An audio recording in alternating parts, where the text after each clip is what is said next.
up our story in the old half-destroyed temple of Kren the Sly, after some sort of celestial firebird vanished after being set free. But it did leave you a gift. Well, three. On the ground, you saw three feathers that were slowly falling from being on fire and went to a dark orange ember. After the fire faded, Bronobi grabbed one and put it on his bow, but Hester noticed that there were some sort of magical healing feathers, so they were put aside for later. It was then that everyone wanted to be back above ground before this whole place got buried. When you were back topside near the smoking remains of the Perch Guard way station, you took stock and decided to head out for whatever did this come back, which was a very good idea. Your two scouts, Rax and Orwin, they could tell that they were you could tell that they were somewhat worried about not getting word back to their perch about this, but they had a mission to finish and set the pace for the rest of you. After a few hours, you hit the edge of the forest and everyone got to see miles of open grasslands and the towering figure that was your destination in front of you, the Crest Mountains. With another day's journey ahead, you took stock of the area, found an old farming path, and set out. When you finally hit the base of the Crest Mountains, Jeremy, Bronobi's new pseudo-dragon, came out of the sky in panic, and you all looked up. You seen a pair of griffins that were circling the area, apparently hunting, and you all dived for cover. It was nearing dark, and Brax told you that the griffins don't hunt at night, so Hester took out your lovely acorn, planted it, and sprouted your camp. Watches were posted, and all but a few headed for bed. Night came, and both Irma and Reynard were in for a fun surprise. First was Irma. She found herself in a lush field of wildflowers with the scent of tea on the wind. As she got up and looked around, she saw an old Gallus smiling at her and told her to take a seat on a log, poured you some tea, and had a chat. This was Henra, the provider, and she had something special to give you to help you on your journey. You were then entrusted with a weapon called Kindness. She wanted you to wield it not to strike with anger, but to safeguard those who have no other recourse. And you woke up, and your current crossbow was turned into this one. Reynard, who was on second watch, and as you woke with Orwin, you started to see light in the distance. You also rolled a lovely nat 20 perception, so I rewarded that. Now and then, Reynard has a weird ability to summon the ghost of some spirit to help you learn something each morning, but this time, they found you.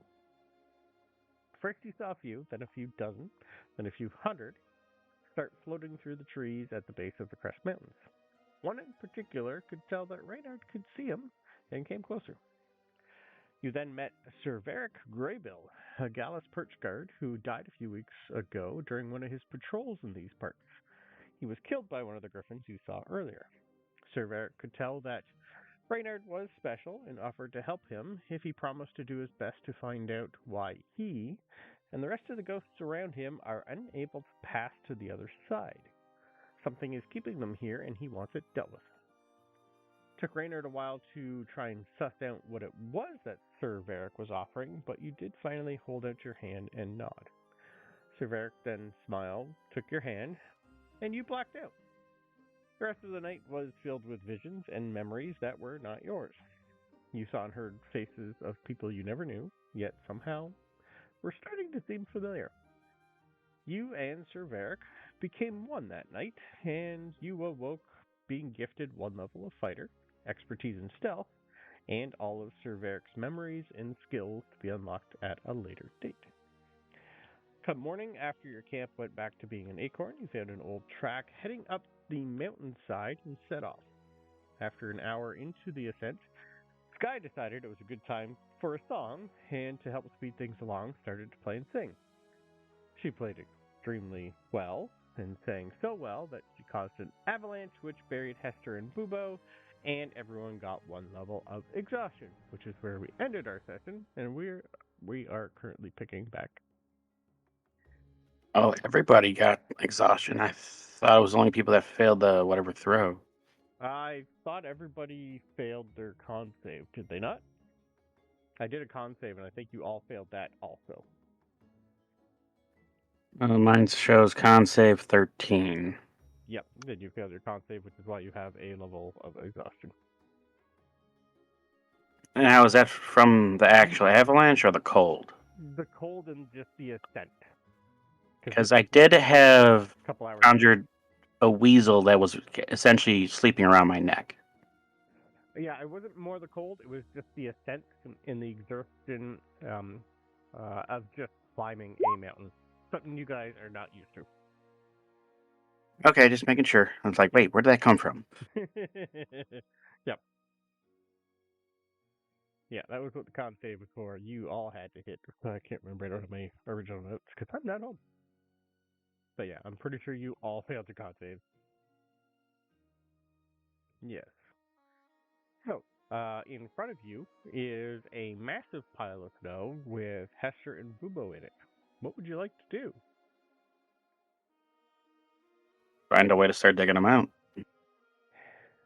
Rax is just going to look at you guys and go, I'm not built for burrowing, guys. Any of you digging? I can probably try. It's gonna be pretty cold, but better than leaving them under there. Right. Raptor, you're buried. You can't see anything at all. You can't move. You can still sense Bubo. Bubo can't move. You are slowly being crushed by the weight of the snow. Okay. I have a perception check for Irma as you start digging to see if you can find and locate him without causing more of a problem. Well, Okay. I do have a question. Sure. So I have the Ring of Warmth on, so Yeah. obviously I'm That'll just keep your resistant to body cold temperature damage. warm. Yeah.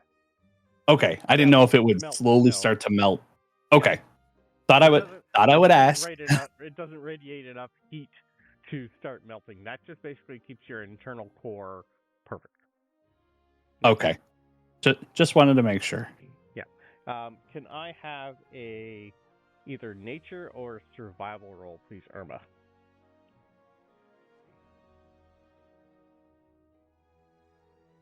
To see if you can figure out how to do this without causing more of a problem. I'll try survival. 13. 13, okay.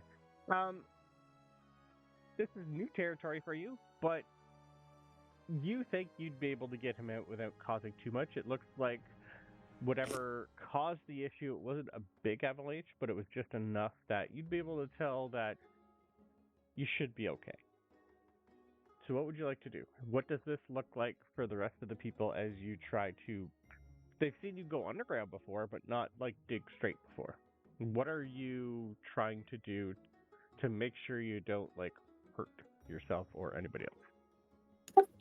I guess try to keep it towards the top of the pile as much as I can. Like, I'm not going straight to the side. I'm kind of keeping in mind that there's not too much snow above me. Like, well, also trying to head in their direction. Okay. Yeah, because you're at about, like, you guys are still fairly, most of you, some of you are tall.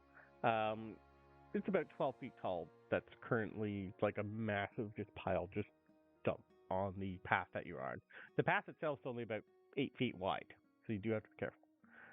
But with those rolls, there's enough snow here, and you're pretty small, you should be okay. Getting these two out might be a little tricky, but you're going to be a good start. Reynard, are you going to do anything to help, or what would you like to do? Is it just snow, or is it snow and rock? And Mostly snow. I would probably start, like, assisting Irma in ways that, as she starts digging down, I would make sure to kind of, like, repack in the snow area to keep it, kind of like building a snowman. You want to pack it in just right, an igloo, and just keep that kind of tension going with all the snow so it doesn't, cave in. Yeah. Okay. All This won't take too long, because you do have technically 6 people. Be 12. 1, 2, 3, 4. Yeah, there's 6 of you actually doing this. So, given enough time, as long as you didn't get an at-roll 1, that was the most important thing. You do eventually find Hester and Bubo. Hester,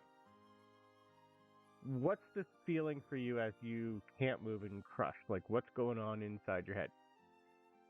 This would still take them like 5 minutes to maybe 10 minutes to get to you. Yeah, I mean, this is a new thing that Hester hasn't experienced before. They haven't really dealt with snow, so this is kind of a new thing. Definitely worried that they're going to be stuck here, and that it's getting harder to breathe with all the snow on them. I mean, they are relatively close to Bubo. They can sense that Bubo is, probably, I would say, just out of arm's reach, but still know that they are close. And, I mean, Hester's trying to get to Bubo. Just so that way, worst case scenario, they die. They at least want to be next to something that they feel a connection to and not be alone. So they would kind of do what they can. I don't know how, not incapacitated, but like how restrained I am. But it's like they would try to like move some of the snow to try to get to Bubo. Yeah. What is your Constitution modifier? +2. Okay. You have roughly, you'd be able to hold your breath for 2 minutes. It's going to take a long Oh, fun. So, you're slowly being suffocated from the weight of the snow. Can I please have a con save at disadvantage? Okay.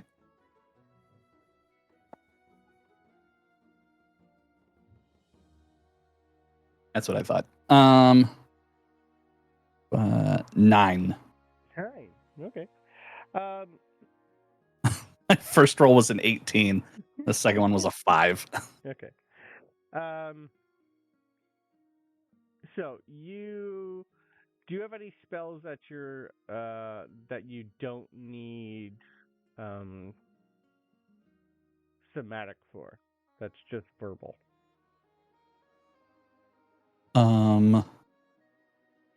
Medic. The only thing you'd currently be able to do is mumble a little.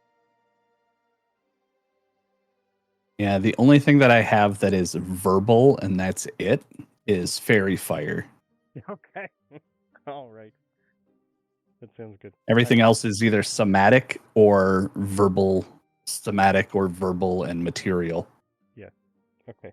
Oh, actually, do I have verbal material? I don't think I do. I think it's the material. Yeah. Oh, no, I do have Featherfall. That's verbal material. Okay, that's not good. I won't be able to grab anything. Okay.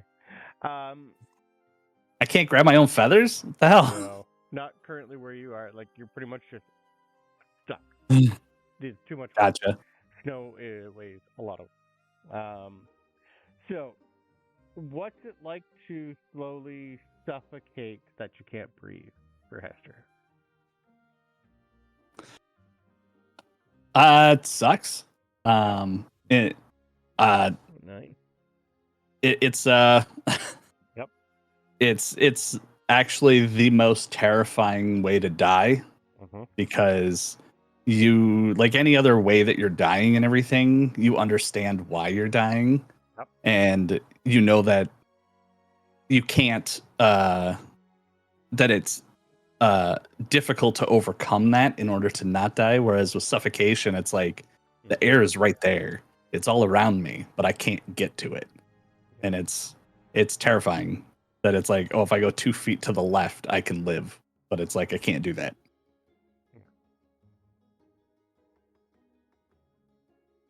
All right. Well, that's happening. Can I have one more con save, please, at disadvantage? Oh, yeah. I was checking my cantrips to see if any of them were just verbal, but no. Goes being buried. Oh, okay. So I rolled a 14 and an 11. So with the 11, that'd be a 15 for con save. Nice. Okay. Yeah, as we go and we kind of calling out to Hester, give him any kind of a sign that we're getting to him, or if you can hear us. After the first 2 minutes, when you really start to almost black out, you will take a perception roll at disadvantage, please. Ooh. Hang on. Well, I'm pretty sure I won't be able to do this, but I just want to make sure. Yep. Good God, that's 2 nat ones. Can I? Oh wait, hang on.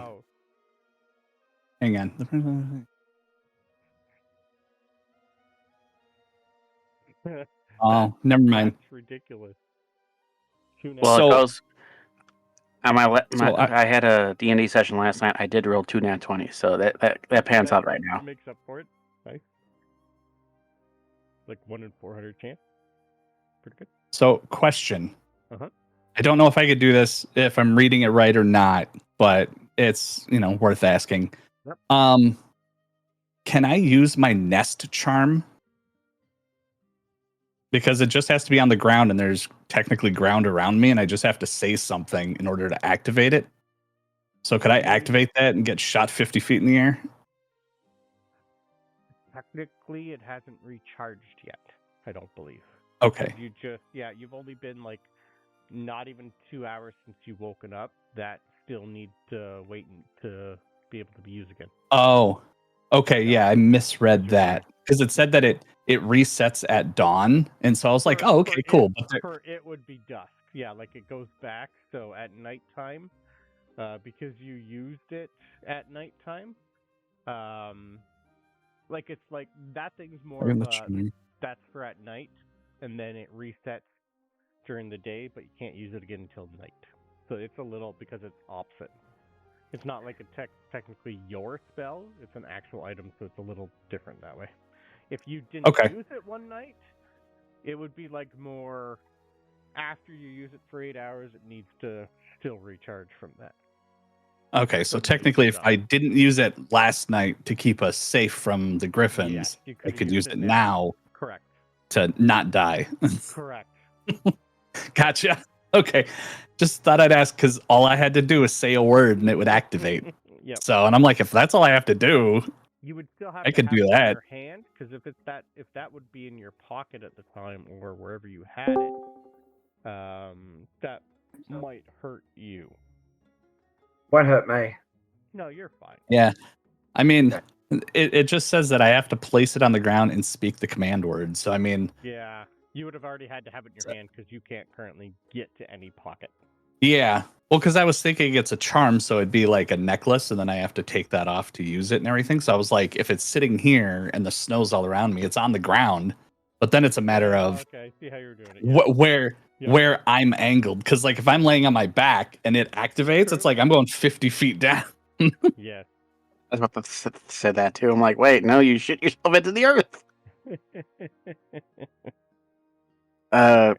Oddly enough, we do have in our inventory bottled breath, but I don't believe Hester has it, let alone has access to it. No. Okay. That's fine. But would my was it a pumpkin slicer sword with it be able to do fire damage, be hot to go through snow? Kind of like a point as melting as we go kind of thing? Can't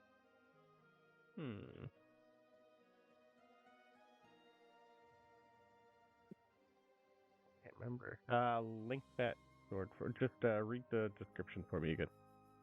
Well, it says when you hit plant or undead with this magic weapon, it creates an extra 2d6 fire damage. Okay. I'm sure there'd be a few roots in there somewhere because you still do have little bit of forest. I'd say it'd be we'd do a percentage roll. Anything over 50%, you'd find something that would turn to fire. Yeah. And I shall do a percentage roll. And give it a try. Why not? I like the idea. Good thinking. 59. Yeah, you do find something. That will help with the 9 that he rolled. That'll help dig a little bit quicker to get to him. So, Bronobi, now that you're here, Hester is buried in snow and slowly suffocating to death because he can only hold his breath for 2 minutes, and it's going to take at least 5 to get to him. So, we are trying to come up with ways of not killing Hester. I have another question. Mm-hmm. Could I Yep. fall into my own bag of holding? No, because you can't move. There's nothing you can do right now. You are too compacted. Okay. Yeah, there's literally. Oh yeah, because that'd be. Mumble. Stand aside. I can save him right now. I got a feeling he has like I'm trying to explosion come arrow. up with something. Oh yeah. He's got something, and it's not going to be pretty. Bronobi, just make sure I have some left. Yes, I do. Just to let you know, Irma and everyone's like, Irma's in the middle of digging, but she's being very careful not to cause more of a problem because you are on the side of a small cliff. Well, Bronobi's not thinking about that. Okay. He is going to use his arcane shot with his arrow. He's going to shoot a direct line at where he thinks Hester it was, wasn't it? At where he thinks Hester is, using his piercing arrow that will go straight through stuff. The idea being, it's probably going to hit Hester, but it will create a line in the snow directly to him where air will be able to get in and out. I feel like this is a bottle rocket being let off in a bathroom. So, do you want me to roll to shoot? Roll to hit? Well, you do have 1 level of exhaustion, as a reminder. Okay, but that doesn't affect my ability to shoot, so that's okay. Yeah.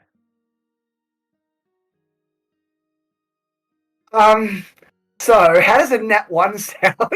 Oh my god. That was not... Oh no. Give me I'm 1 sorry. second. There are how many of you? 6 of you.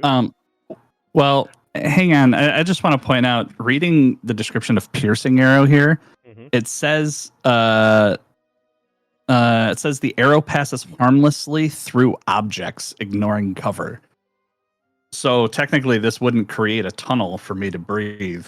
It would just pass harmlessly through the pile of snow and just hit me. It wouldn't even go through the snow. This thing, there's a lot of snow here. Like, it's 15 feet high and 30 feet long. His arrow would probably go through maybe 3 feet of that. Yeah. Well, but I'm just saying, piercing, but according he's to the right. description. Yeah. Okay, gotcha. Well, yeah, according to the description, I'm wrong. That's fine. I rolled in that 1, so I'm probably missing him by a mile since I was aiming right for him. So it's probably fine, and at least I'm not doing any harm. And the ones that are currently digging are Irma and Reynard. Orwin and Rax are not. So give me a percentile roll. Over 50 is Reynard, under 50 is Irma to hit them. Son of a bitch shot me in the ass again. Under 50, is 50 exactly counting as under, like it would be 0 to 50 and 51 to 100, right? So 50 and under is Irma, over 50 is Okay, so I've rolled a 5 for the first number. Let's see if I get a 0. No, I get a 7. So Okay. 57. Reynard, what's the damage of your arrow, sir? Oh, we don't need to know that. We do with you were Oh, doing an arcane shot, sir. Oh, okay. So plus an extra 1d6. Okay, so it's the damage of my arrow plus a d6. At least you Excellent. passed your save for not getting hit by most things, Reynard. You got a little bit of health left. Well, the good news is I only did 9 damage. Okay. Reynard, you got an arrow in your good. No, that son of a bitch shot me in the ass.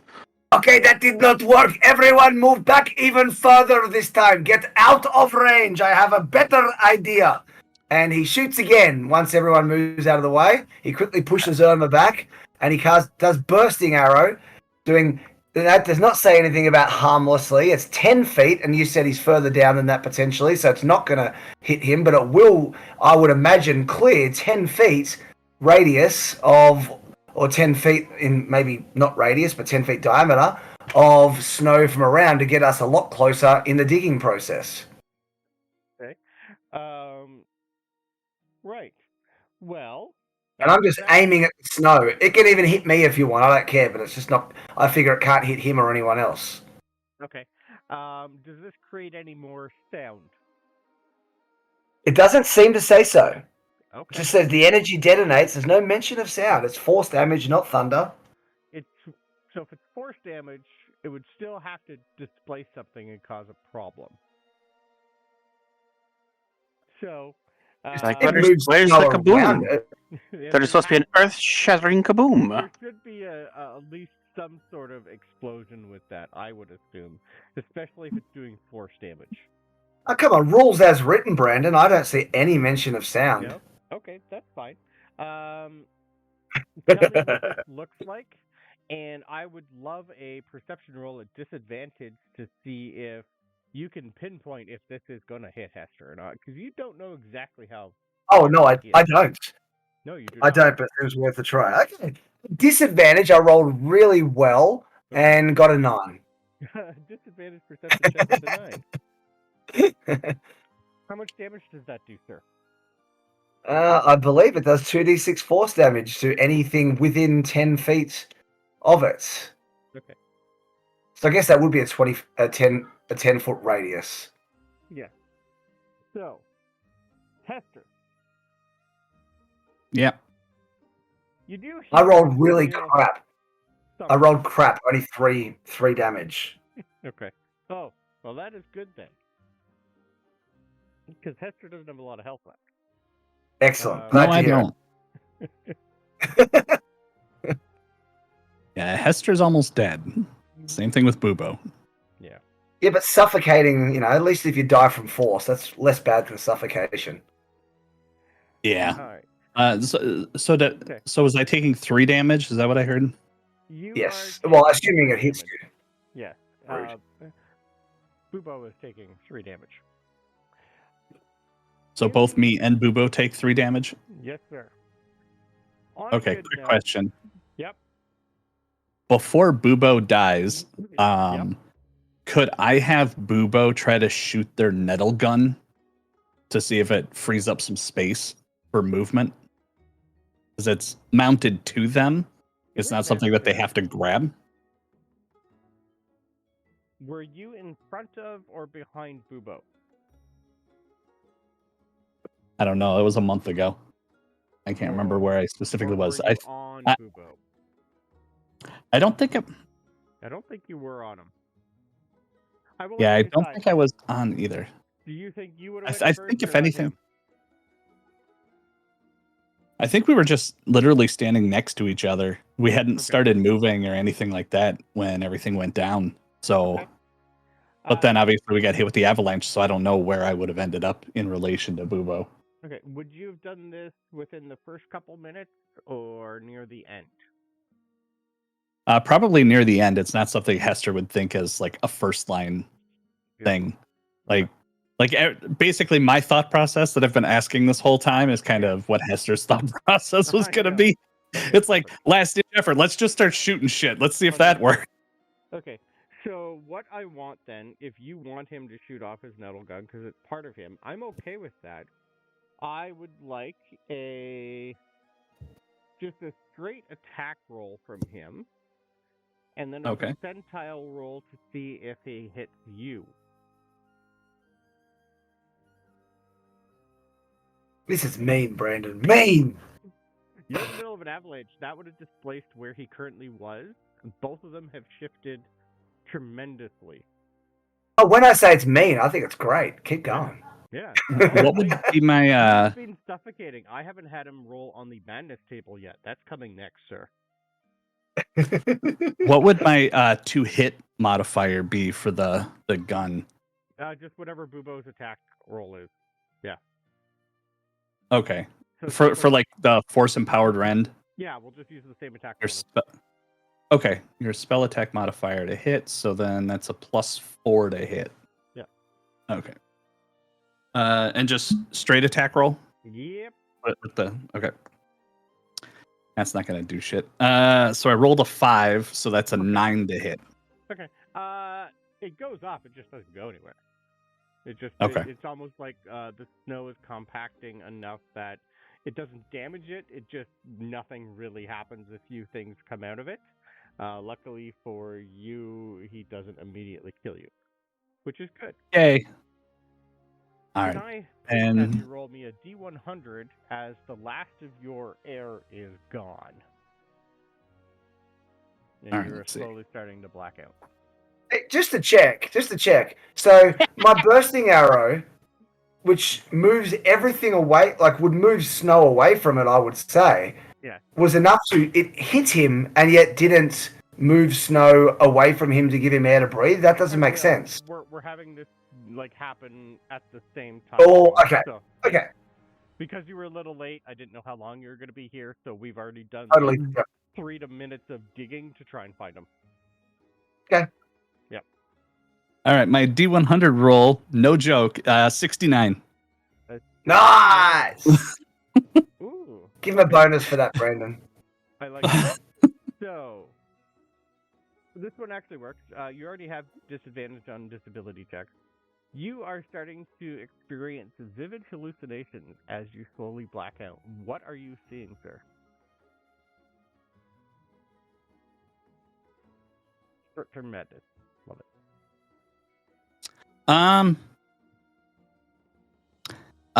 Yeah, Hester is starting to so what Hester sees is so they've been trying to move to get themselves over to Bubo, and they're trying to command Bubo to do what they can to get to them. Yeah. And so in their head, what they're now seeing as they're being suffocated is that Bubo was able to like break down the snow and get to them. And in their head, they're imagining that they were able to grab onto Bubo, and Bubo's in the process of like clawing them like up and out of where they are, even though they're not going anywhere right now. Perfect. Well, as that happens, you get a rush of air flow, and you see daylight again. And you also see what looks like to be your friends, but in your current state, what would you do as this all happens at the same time?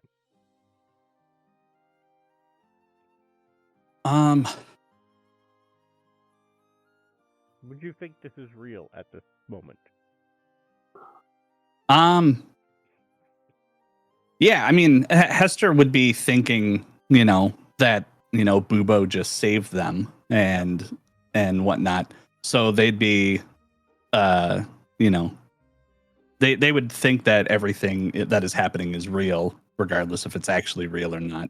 Okay, perfect. So, but obviously Bubo's not right next to them. They're a pile of scrap under the snow right now. Yeah. Perfect. All right. The rest of you see Bronobi shoot Reynard, tell you to move, and do another small little mini explosion. And you do see Hester is not looking great, and Bubo is kind of like crumpled upside down with his feet sticking up. Oh, I mean, the moment Bronobi shot off the arrow and he saw Hester, he'd be reaching down to yank him out. Hester, you'd be able to tell, is not breathing. And I just quickly hand into Irma and say, fix this. Please. Guy's gonna go, oh, nice. You or me? I can try to do something. Yeah, like you are hurt. So pretty much like, you give me a straight medicine roll, please, Irma. Well, you're at disadvantage because you are also exhausted. I don't have Skye's character sheet up, so if we need hers, I'll bring her up eventually. Roll twice. Disadvantage. Okay, Beautiful. first one. So 11. the 11's enough to know that he's currently unconscious, almost. Like, he's right at that edge where he's about to pass out. But you do see, like, signs of life. He's not dead. Bubo's not moving.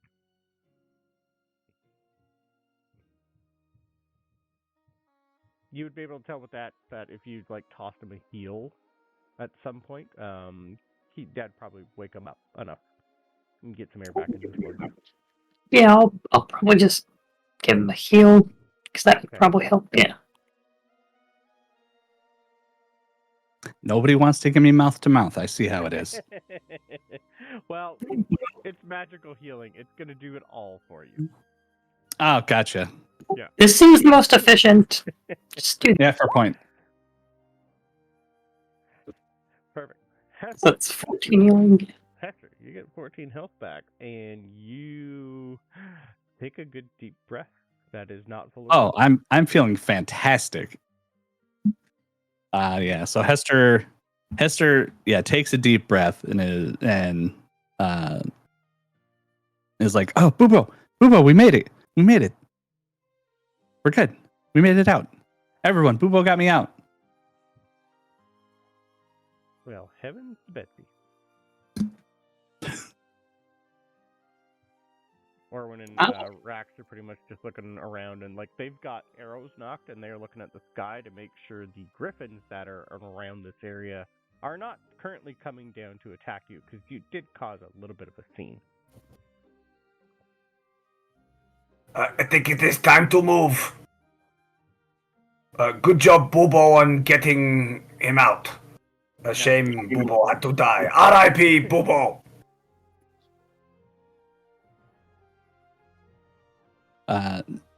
Does Hester know? Like, at what point does Hester realize that Bubo's not there? You probably would have felt it while you were trying to slowly not have any breath. You probably would have noticed, like almost like 5 or 6 seconds before you were back to normal. Just that instant. Oh, meh, I'll build them again, and if I can. Okay. If I'm alive, and then you're alive. Yeah. All right. So then, okay. Because I didn't know if it was going to be like, I'm like, oh, Bubo's with us. Let's go. And then it's like later on down the road, it's like I realized Bubo's not with me kind of thing. Yeah, you created them. You would have noticed the light went out. Yeah. Okay. Because I can revive Bubo, but I have to be within 5 feet of them. Yeah, you'd so be right beside them. Yeah. Okay. Yeah. So then I'll use. It says that if they've died within the last hour, I can use my smith's tools in an action to revive them. Yep. Provided I'm within 5 feet and I expend a spell slot of first level or higher. Yep. And then they return to life after 1 minute and have all their hit points back. Yep. Yeah, you basically cast mending on them for a minute. That's pretty much what it does. If you'd like to, by all means, sir. I am. Burn your spell slot. Yep. Burn it. All this would have happened within under 5 minutes, thanks to Bronobi just throwing some arrows into a pile of snow. And the help of Reynard's sword that caught a few things on fire to help melt a little bit of it. Yep. Irma's digging probably did the most of it, but making sure you didn't cause any other problem. You got Hester out in time before he suffocated to death and was permanently in, death save before you could get to him. Yep. You had basically, I wrote down 5 minutes to live. Oh. Yep. Okay. All right. There's plenty of time. What are you thinking about? At least it was only you that got buried, sir. Yeah. Yeah. Avalanche I mean, because I had the whole. When you can only hold your breath for so long. Mm-hmm. Yeah, I mean, they're fun for you. That wasn't really fun for me. But yeah, for like the next minute, you are still like hallucinating a little bit. because the madness table does Okay. is usually short-term madness is like sometimes a minute, sometimes a little bit longer, but we'll say it's slowly starting to fade for you. Yeah. After Bubo is reactivated, Hester will climb up in the little I can't think of what the initial term was, but like the little crow's nest, whatever that they have built, and just kind of sit there and just rest basically, and just let Bubo do the walking. Okay, perfect. All right. Probably call it a perch. Yeah, that's what I was literally about to say. You built yourself own little perch on a bird. That's just a bird with its own perch. All right. I will take just quick investigation or survival rolls from everybody, please, at disadvantage because you do have one level of exhaustion. That I do. Oh, so that's another natural 1 plus who cares? You guys are doing great. Thanks. Surprisingly, Hester got 18 with disadvantage. Okay, that's good. 7 survival disadvantage. Okay. Wait, what were the two? You said survival or investigation? Yeah. Okay, let me see what my survival is. All right, Rax and Norwood both rolled 11s at disadvantage. Yeah, well, okay. We'll do the 18 investigation. That's a lot better than the 12 survival. All right. That's enough for you to be able to ascertain that as long as Irma just dug a hole big enough for you guys to crawl through, it's not going to cause any more problems, and you could continue on your journey.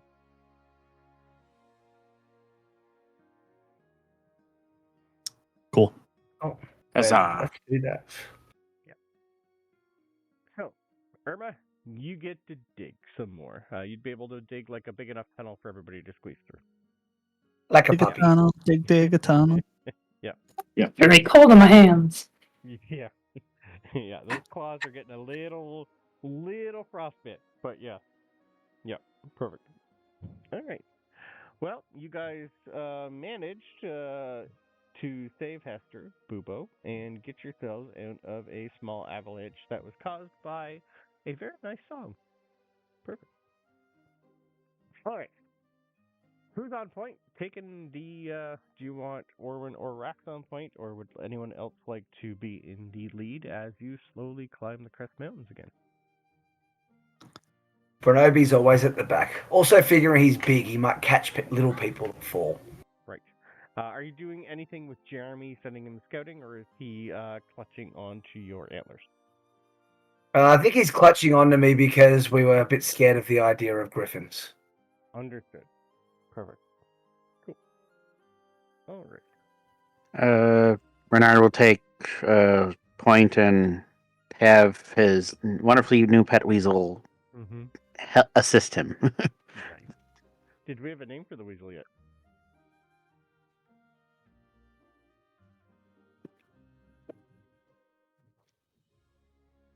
Let's call him Bake. Okay. Just a random word. I'm like, Bake. Bake the weasel. All right. Probably something Bronobi has done quite a few times in his life. Okay. How dare you? Yes. It's true, though. Quick question. Yeah. When Hester was buried, that 3 points of damage that I took, was that force damage? It was force damage. Okay. So I will actually have, because I forgot I also have the brooch of shielding on, so I get resistance to force damage. Yep. So instead of 3, I would just take 1 then, right? Okay, yeah. Because it'd be half rounded down? Yeah. Okay. Yeah, I just wanted to make sure, because I was like, just thought of that, and I was like... Were you actually knocked unconscious then? He was almost unconscious. No. He had to fail one more con save from, or he was going to be suffocating and not unconscious. And then he was in death save. Yep. Yeah, I was very close. My health, my HP also is down to 8. So Gotcha. it was like, nice. perfect. I was getting close. All right. I was walking up the path to death's door at that point. Yeah. Yeah. If anything, Weasel's full name is Bacon. Just Bacon Weasel. Bacon. On bacon scarf. Yeah. All right. So, you guys have managed to bypass your first real issue climbing this lovely mountain path. As you are going along, I will take who's ever in point a survival roll at disadvantage, but you're getting the help from everyone around you. So a straight roll, whoever wants to roll, and I will pretty much take disadvantage perception checks from the rest of you. They're going so well for me today. I know they are. 11. It's pretty good for me. So, That's not bad. so you said, since the Weasel's giving me the help action, it's a straight roll for. Straight roll. But what do I need the roll for? Survival. What do you get? Survival. I got a 17 for my disadvantage perception. Okay. All right. Straight roll, 15 survival. These are a little better. Okay. All right. No nat 20s though. Okay. I did get a nat 20. It's just that it was disadvantage, so it didn't count. Disadvantage, I know. That doesn't matter. Yeah. All right. What, Jeremy, the little pseudo dragon, is not going to give him the help action? Oh, yeah, He's too scared. Yeah, he's probably. Ooh. Yeah. But either way, that was disadvantage, so the 20 wouldn't have counted. It was my second roll. It was your second roll? Okay, perfect. All right. Good idea. Thank you. Yeah, I liked it. All right, the next few hours journey are uneventful for you. You guys eventually come along, and a couple hours of climbing, you know you're getting quite high. This is probably, it's not like Alderheart high yet. This is going to take you guys a while because it is a winding path, and you are pretty much difficult terrain for a lot of this. The avalanche, you'd be able to tell, unearthed a few extra hidden areas you're going to have to bypass and still covered a few more. But those rolls are high enough that you don't come across any other problems for the first few hours. Can I please have con saves as you get higher and colder? Is that disadvantage or I'm not for saving throws? No, Okay. you're good. Oh, I'm feeling that cold. 17. Okay. Ooh. Nat 20 for a yes. 21. Thank God. Yes. Nice. Thank you, Kren. Yeah. Does Bubo have to do a con No. save? No, I don't Okay. think so. He's a construct. I don't Just suppose living I wasn't getting advantage in some way from Jeremy helping. No, this is just No. like your oxygen's starting to get low. You're getting cold. If you have, Oh, I have an inspiration. I'm going to use it, beautiful. And yeah, because, and that's much better. for Hester because you this is mostly for the cold. So because you are resistant to cold, I believe you can do this one at advantage, sir. Well, I got a 21 with advantage. Otherwise, I was going to be like with using the inspiration. Otherwise, I had a 5. Okay. still a 17. Okay. Yep. You just got to hit 14. So anyone other than Irma under a 14, I won't bother rolling. Well, I guess I should roll for Skye. Let me bring up her character sheet here.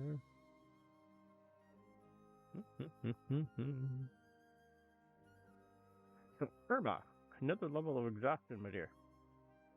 Yay. Appropriate enthusiasm. Collecting those levels like Pokemon now. Oh, and a nat 1 for Skye. Ooh. No, but you didn't really need to check, did you? You already said you were indifferent about checking, so Well, I don't think she'd roll anyway. She's got a +0, so it's up to you guys if you want me to roll for her or not. She's not here. I don't know. I So think what something. you would've rolled, but I think something that would be this detrimental to somebody would not be something to roll for them when they're not here. I could roll with. I think we have to pretend she's not here and not use her in our advantage. So don't use her in any combat or anything. I can do that. That's the only. Okay with it. That's the only way we can justify her not rolling here. I think. All right, because I was about to get Yeah. 2 extra levels of exhaustion with that nat one.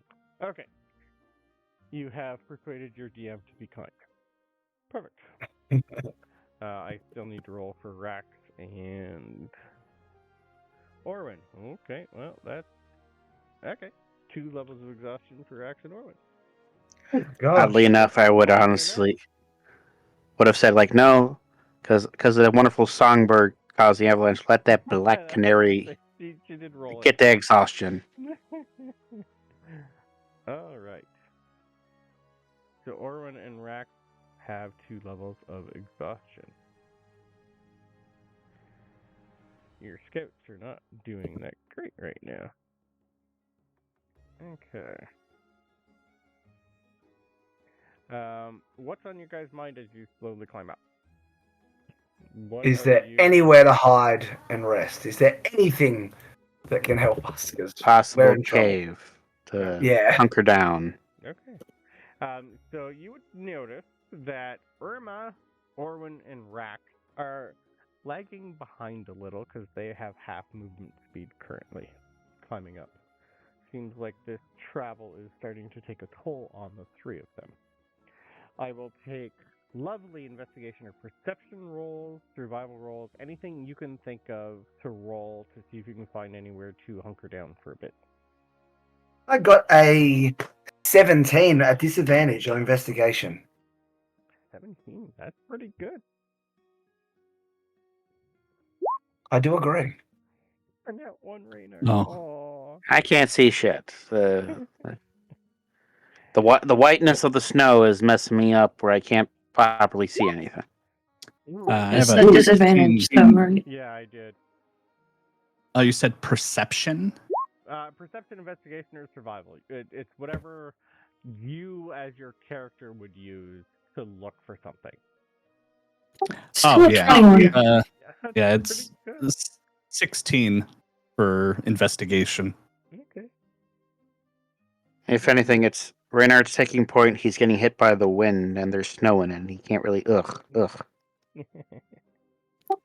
All right. The DC was 20. Hermit. Somehow, being slow and having a hard time trying to find like anything around here. You spot out of the corner of your eye a small little path where you see it opens up into like a somewhat bigger area, and it looks like there's no snow, not as much snow, just a little bit, but it's got like a hidden little enclave of trees. It's almost like an outcropping with quite a few trees in this area. I mean, that seems like a perfect place to hide from. We'll just point and say trees. Sounds like the path to Shangri-La. This is not on your map at all. Oh, great. It's an illusion. Awesome. But we all go there.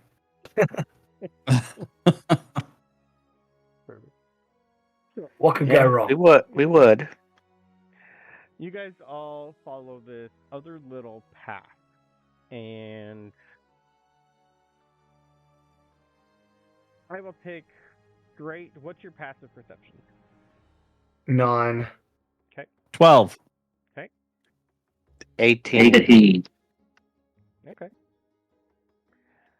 Well, any passive over 13, you would notice that this place is a little different. Like, this is off the beaten path. This is maybe the wind is just whatever position this is. The wind dies down, warms up a little. This kind of feels like a nice little hidden, like, sanctum of almost. Like something built this place here. And Irma, with your 21 perception, well, and with the passive of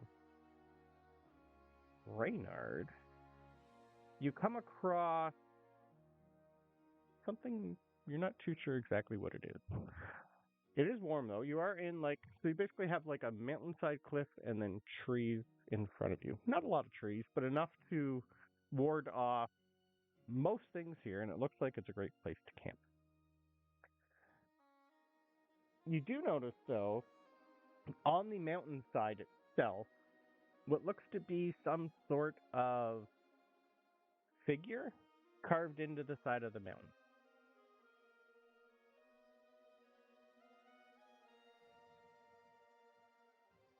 What would you like to do?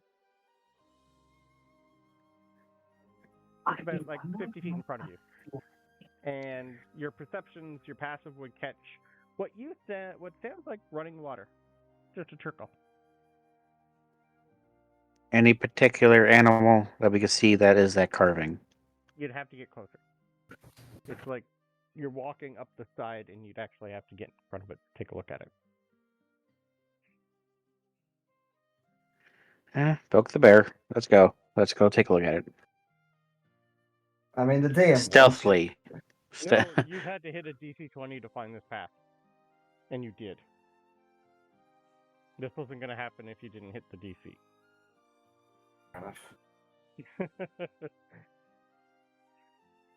And very quietly approach. Stealthily approach. Okay.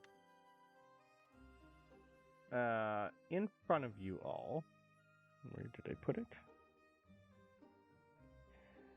You see a statue. And we say statue, bro? I'm going to show you a picture of it in roll 20.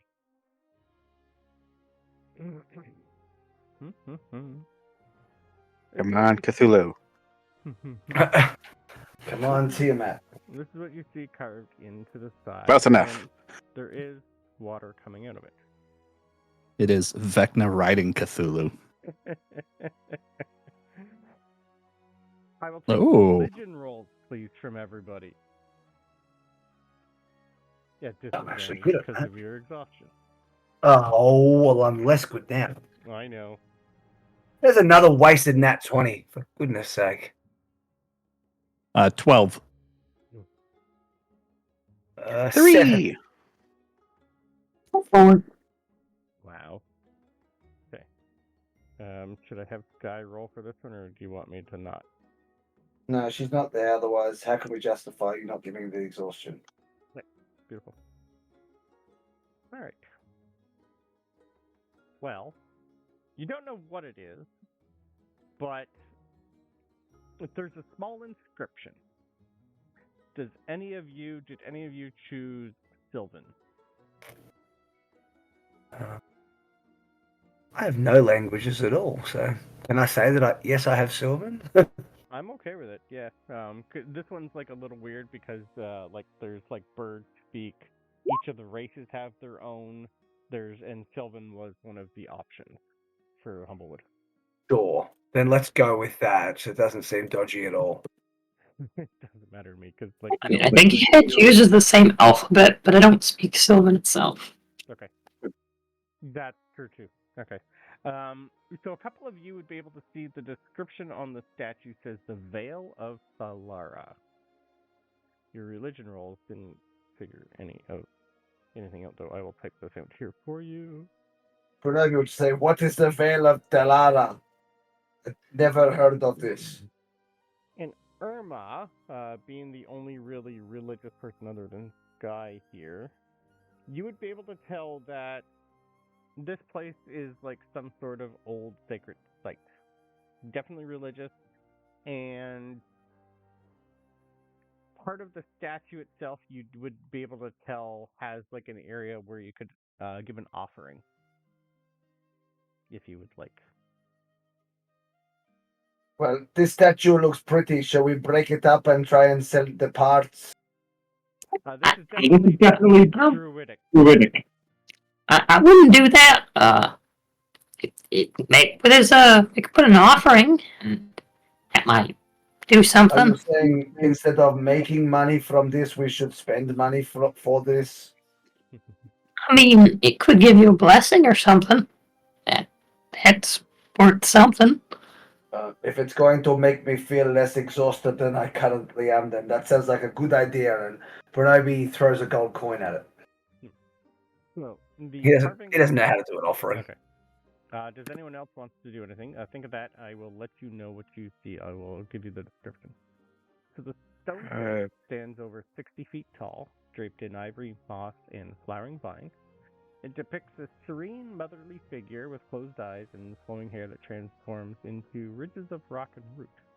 Her arms cradle a nest of animals, owl, bear, moose, and deer, all sleeping peacefully. From the corner of the eyes, the natural spring flow, forming a waterfall known as the Mother's Tears, which feed a less enriched glade below. And you would notice that the water here that's coming out of the statue is what's pretty much causing everything here to bloom. This isn't really placed like this is. You'd be able to tell this is almost like it's spring here permanently.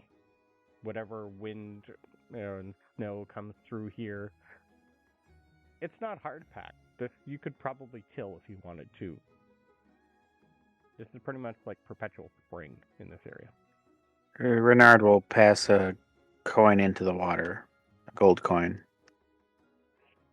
Like a, was it a wishing well kind of deal?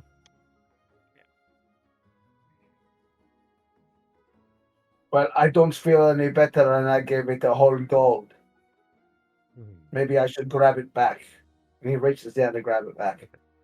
Before that happens, the roots around this area stir. And from the shadows of this lovely sacred glade, I'm going to move maps for you guys. That doesn't sound good. Look, a secret entrance found only in the shadow.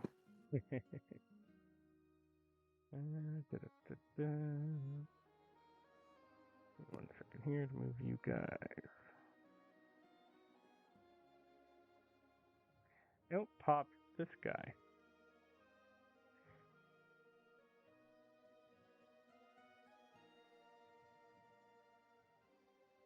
Is that Timon or Pumbaa? I can never remember which is which. Pumbaa. With a bit of Bronobi thrown in. Oh, you know of a deer and a jackalope. In front of you is a towering creature, 8 feet at the shoulder with a body like gnarled wood and granite. Moss and fungus grow across its back. Its eyes glow with green-gold light. It slowly starts to walk towards you, and it leaves a trail of blooming wildflowers and cracks in the earth. Doesn't speak, but can I have wisdom saves, please? Oh, joy. Am I proficient in wisdom? 7. Beautiful. 5. Beautiful. 9. And a 13 from Francis. Okay, you all fail. You all get a sense of not fear, awe, more than anything. A sense of wonder. And could I take perception rolls from all of you, please? At disadvantage. It's like my weasel is still helping, so. 3. 13. Okay, And nice. 25. All right, Reynard. Orwin and Rax are not here. It's just you guys.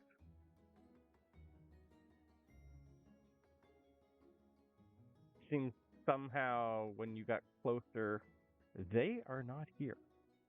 So they were at the statue with us a moment ago. Yeah. But as soon Okay. as this thing emerged, you do not see them any longer. You need at least 18 or higher to notice that. Because you're more looking at this thing. Like, this thing's almost like forcing you to stare at it and look at it. And you, who all failed your save, because you failed your wisdom save, all feel like you're silently being judged by this creature.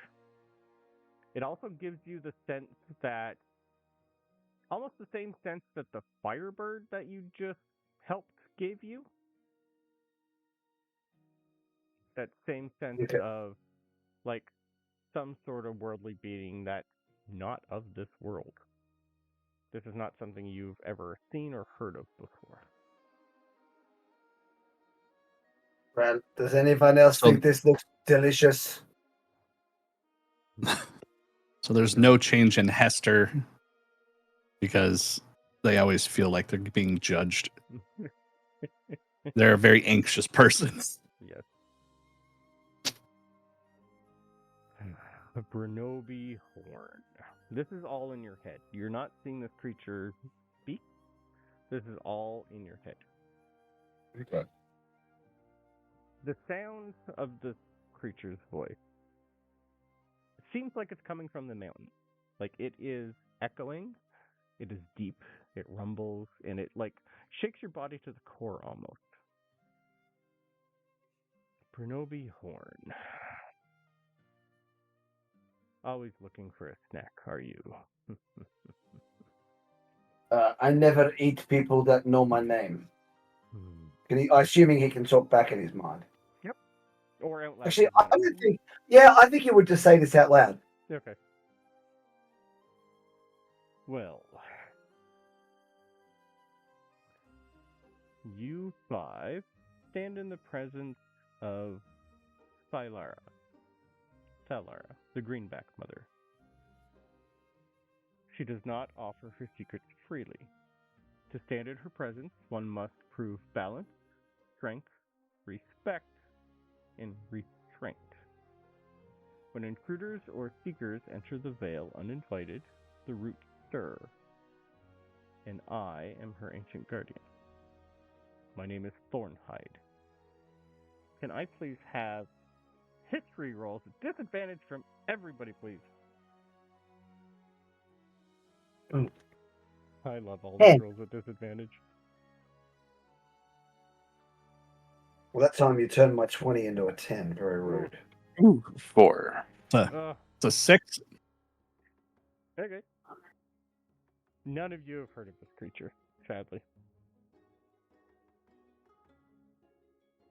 Well, we are One for me. at lad you to say we certainly do not come seeking harm, only shelter. Are you sure of that, Bronobi Horne? You have slain many in your time. I am surprised you have not got an arrow knocked. Well, I did not think that a large statue was something to knock an arrow at, and frankly, you look like some sort of a pig version of myself with those amazing horns, so I do not usually actually attack horned creatures, if I am being completely honest. It was more of a joke. Understood. Well, you have entered the sacred site of the Greenback Mother. And because of that, you are to be given a test, if you would like. If you pass my test, I will tell you all about the Vale of Thalara, and all about how she serves the people of Everdeen. If I would not like, can I simply just rest here safely and then leave? That is up to you. I am here as a guardian of this sacred place, but if you would like to learn more, or prove yourself in battle or other areas, I would love to help. But Right now I feel like I'm about to collapse, so trying to prove myself is not going to go well for me. do you feel you need to be at your full strength in order to prove yourself? Well, Would you of not course. try to, if you were being hunted in the woods and chased for days on end, would you not give your all to the last breath, sir? I suppose so, but I would hope I would at least start on an equal footing with that person when I am trying to run away. Now, that being said, I am not the hunted. I am the hunter. Ah, there he is. Well, how about the rest of you? Would you like to learn more about this sacred place? You 5 are special, important. I know of your mission. It is a worthy one. Solara has given me the ability to offer her aid, but only if you pass her test.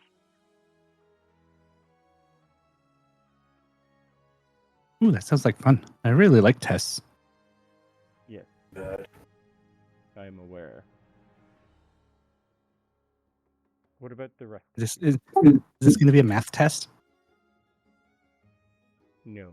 Like, Oh. with this wonderful, guardian here that's able to read our minds, is he able to read mine with the fact that I technically have 2 souls right now? Give me an insight roll, please, at disadvantage.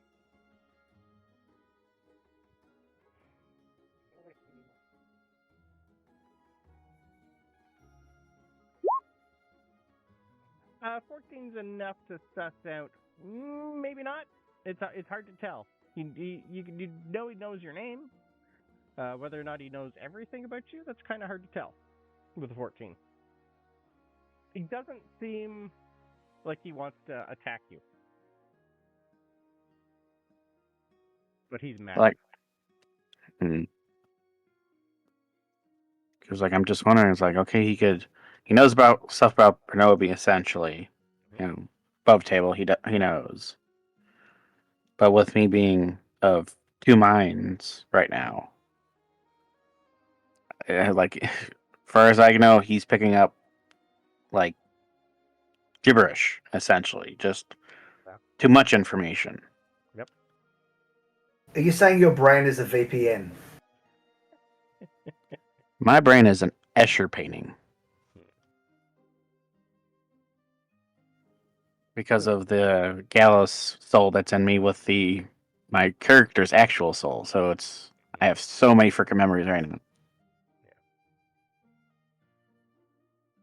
So, does anyone not want to participate?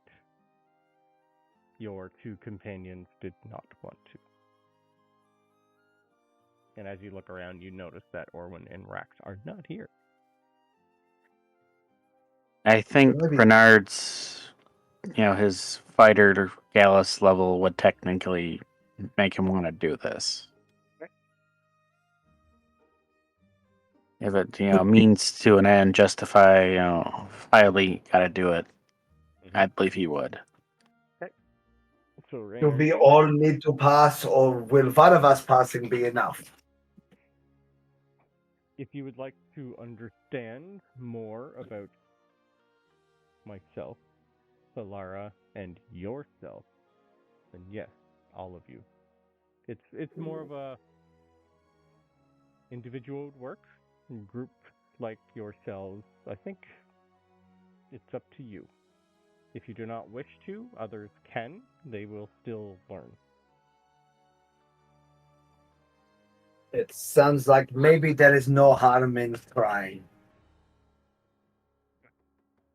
Reynard and Bronobi are in. Hester is in. Irma. Cleric Irma's Canara. willing to try. Are you willing? I'll try. Good. I'm always willing to learn things. I would assume Skye would pick up and go, "Oh, my granny never said to back down from a fight. I'm in." I think she would have said my Mimo. No, for her, it's her granny. Yep. Well, all right then. You see him, like, his whole body shakes, puts a couple hooves in, and let's roll initiative, please. Against Thornhide. Is that disadvantage? No. Okay. Right. Finally. That's a 22. Nice. 15. Course, 15. I have a +3 dex. 15? I'm 15. Yep, 15.3. Okay. I don't know what Reynard's is. That's good. 9 for Irma. I have a 17 to dex, so it's a +3. Oh yeah, then we have the exact same dex. What's the next? What's the next Roll off. roll off? Just roll Okay. it. Yeah, straight D20. Higher number wins.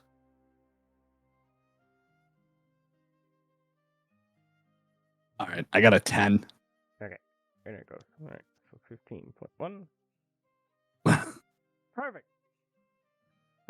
You see this creature roar back, stomp a hoof in the ground, and vines come up and grapple all of you. Can I have strength saves from being grappled by a whole bunch of vines, please? Does Bubo 17. get a thing too? He usually goes right Bubo after goes. Hester. Yeah, Bubo and Hester go at the same time. Yeah. 11 for the strength save. Does Jeremy have 10. to save as well? If you want to put him in combat, that's up to you, sir. Oh, so then Bubo has to do strength save too. I would prefer not. I'll keep Jeremy out. Understood. Yep. But I got a 17 from that strength save. Okay. Did anyone hit a 20? Oh, jeez. All right, so Hester has a 10 for the strength save. Bubo has a 9 for the strength save. Okay.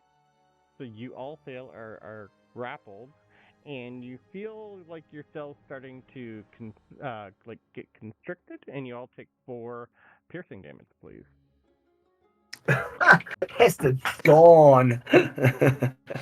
From thorns that are slowly starting to squeeze you. You said piercing damage, right? Yes, sir. Okay. Hester was healed, so this is a good thing. Yeah, I was healed. Yeah. Had okay. Skye, had Cher been here, I would assume Skye would have healed everybody full, but She's not, so that's okay. She's not. Yeah, I won't. She doesn't have much health left, so I'm just gonna put her on the side. All right. Bronobi, you're being grappled by this creature, and you're starting to take a little bit of damage. It is your turn. Now, He didn't move. Is there any way to try and? I don't. Is there any way to try and wriggle out rather than force my way out?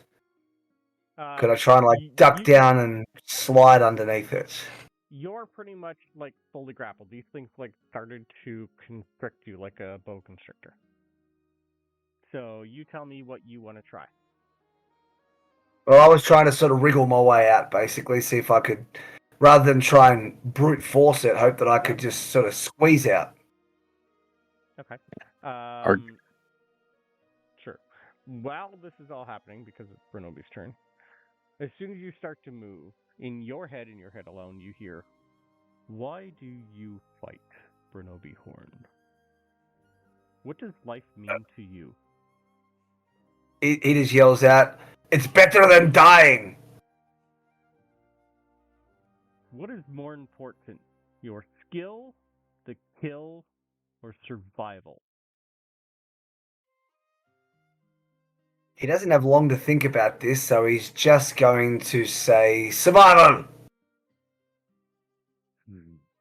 No matter the cost, your own or your friend. Everybody.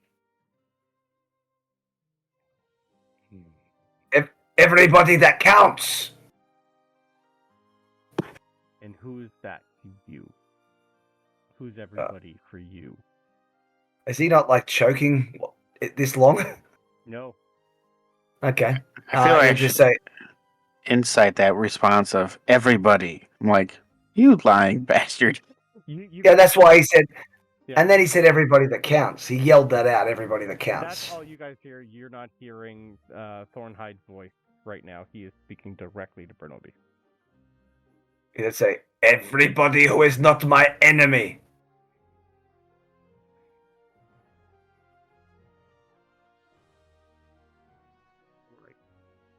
And he says it out loud, and he starts to regret that answer a little bit.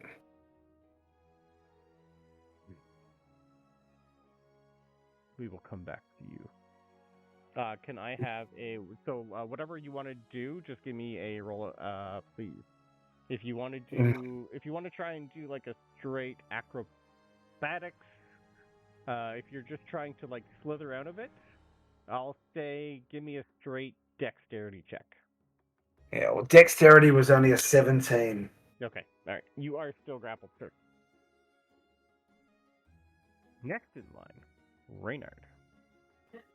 Reynard, you are completely grappled, and you feel the presence of this creature on you with your wisdom save, your fail, and it's like you're being judged by someone you don't know, but you're used to that.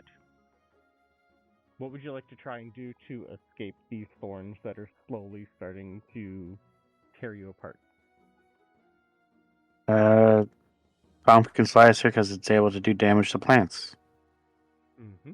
Attack roll at disadvantage, please, sir. Sorry, just a straight attack roll. You are grappled, so it would be a disadvantage. Thank you. Just remembered. So roll at disadvantage? Yeah. Sir, yes, at disadvantage. Thank you. Still an 18. 18. 18 is enough to be able to tell you cut these vines, and you know it went through. You start to feel something start to loosen, and like a couple more swings might be able to get you, but the roots, they should be on fire, and they're not. That sword should be able to burn this, and they're not. They like it dug in, but it's not on fire. There's too much water flowing through these veins for your sword to catch anything on fire. As you are struggling and trying to free yourself in your head, so much red in your past. What is it you search for? What drives you, Reynard?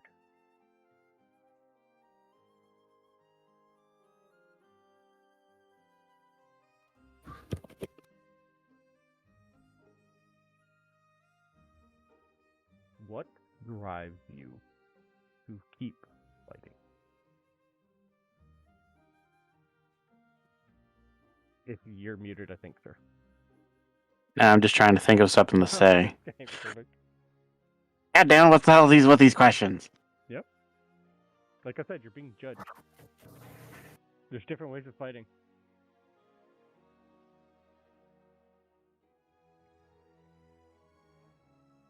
Can you come back to me on my turn and let's go to the next person? If you are not going to answer him, sir, I need you to take more damage.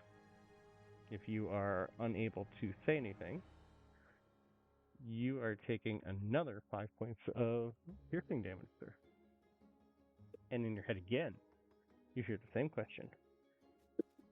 But you're also asked a few more things. Always the one to hold your tongue. If you were backed into a corner with only one way out, would you fight to the death, talk your way out, or run so that you can enact revenge later?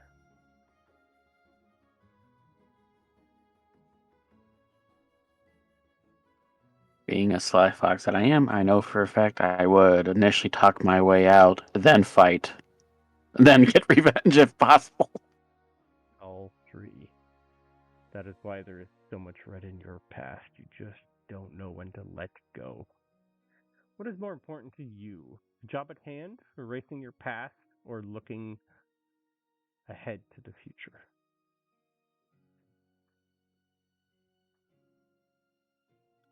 Oh, looking ahead to the future because can't change the past. The job at hand is always something that will come up in the future, so looking towards the future.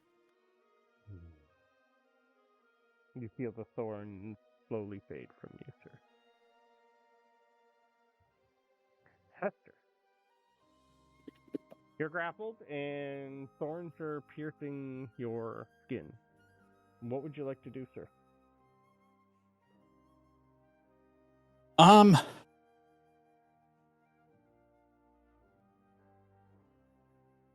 think Hester's not going to do anything. He's just going to sit there because they were told they were taking a test, and so they're just waiting for the test to begin.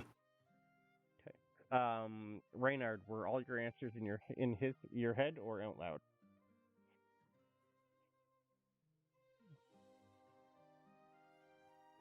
He would definitely done it in his head.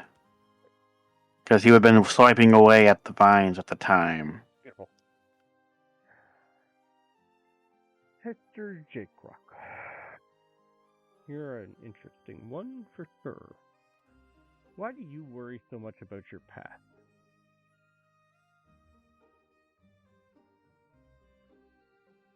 Oh, I don't really worry about it. I just am trying to not repeat past mistakes. If I tossed you off this mountain, what would you do? Die.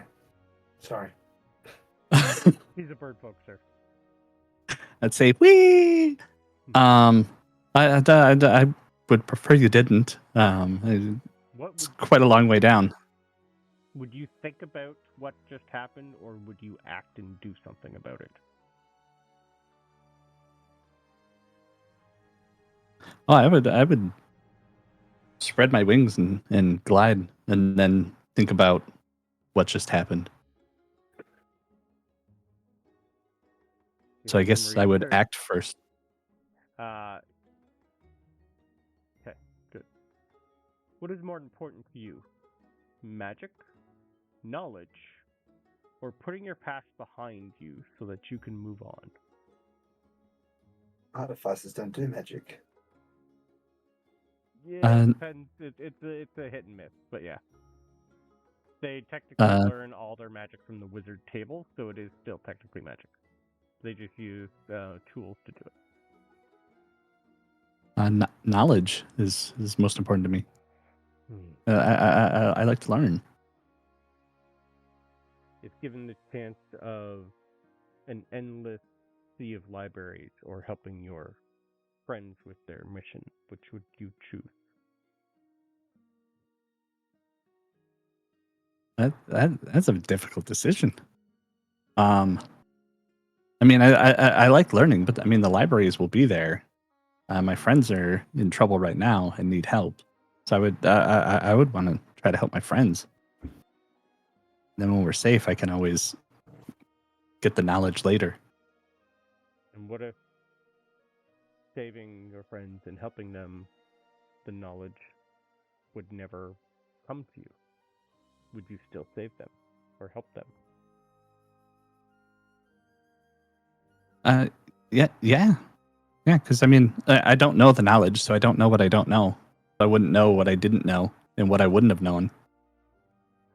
Honest answer. Good. But it'd be very difficult to know a bunch of stuff, knowing that it cost me my friends. Yeah. Good. Irma, you are grappled by a weird creature that is a lot bigger than you. You'd be able to tell that these thorns are piercing your shell quite easily, probably for the first time. This is an area that you've never been in before. What would you like to do, or what's going on? I think Irma is just very exhausted and knows she's being tested. Irma's not going to do anything either. Irma's just going to stay there. Excellent. Yeah. In your head, this creature kind of like looks at you, and you'd be able to tell this a little different, like almost like a shift in attitude than he was given the other one. Irma Lilyburn, Cleric of Reynard. Why do you help those that, if given the chance, would not help you?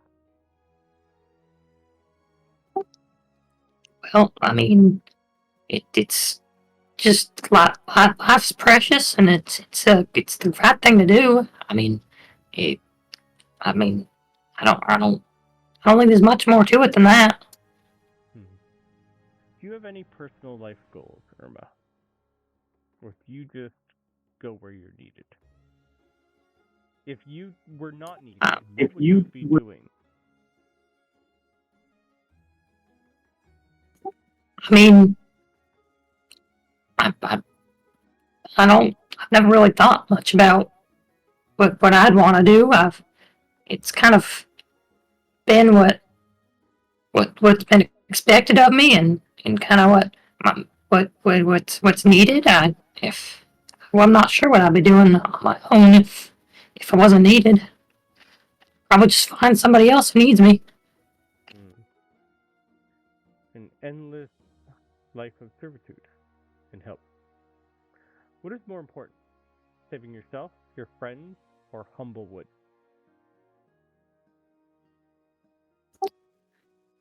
If given a choice between the three, what would you choose? Probably my friends immediately. If it came between the three, they're the closest to me. I'm not really sure. You understand that unable to help everyone is not everyone knows that. You'd help those that are around you first. Good. Good. Creature's turn. You all see the second hoof lift up. And out from him comes a massive force at the five of you. Is then redirected to the mountainside. And he opens up a massive hole in the side of the mountain for you. The thorns all go away. And he looks at all of you and goes, some of you have a work to do, but you offered your answers truthfully. So, welcome to the Vale of Solara. Please come in and rest.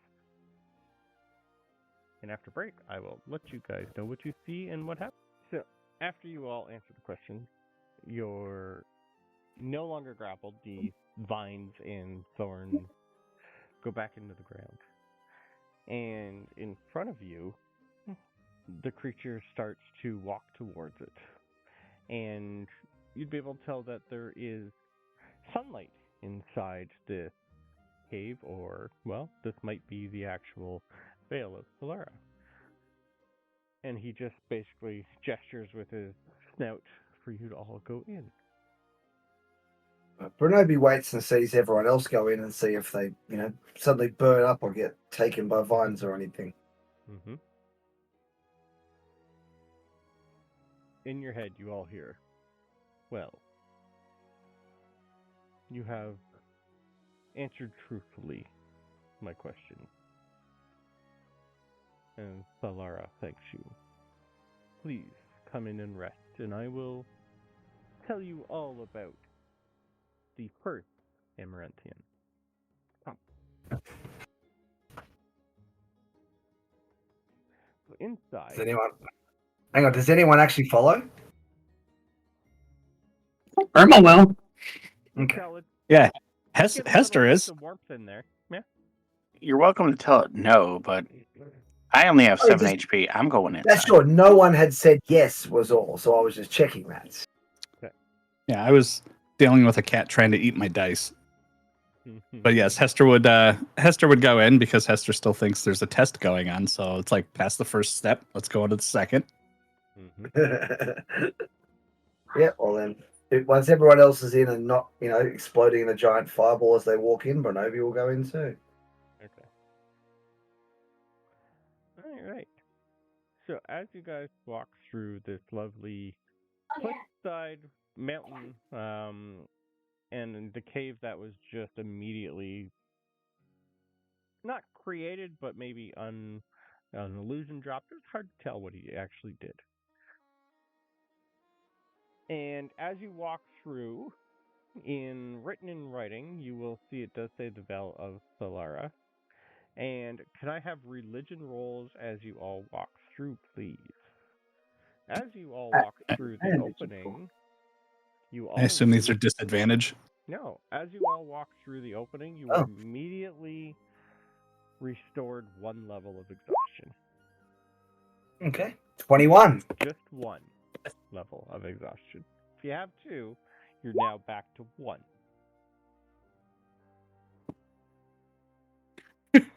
These are a little bit better. Roll.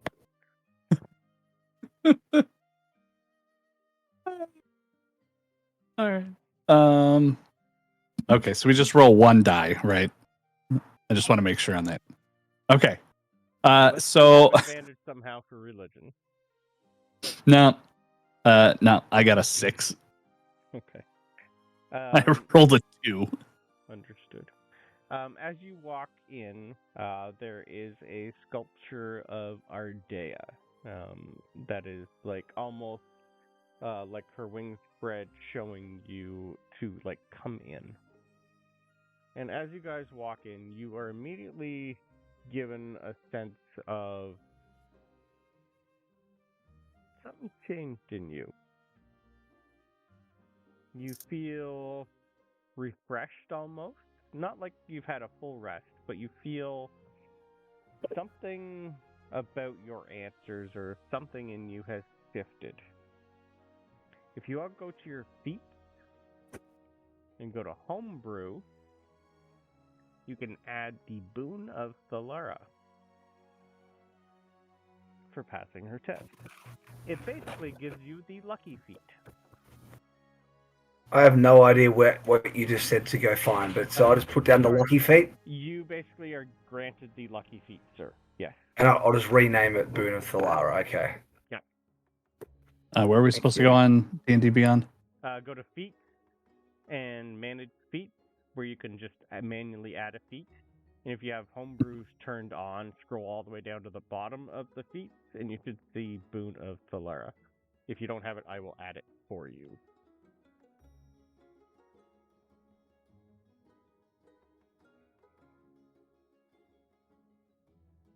Oh, wow. Boon. So not the Boon of Baba Yaga? Nope, that is in my Thursday game. That one gives you the that's tough the feat. That one gives you the tough feat. Yeah, that's my Thursday game.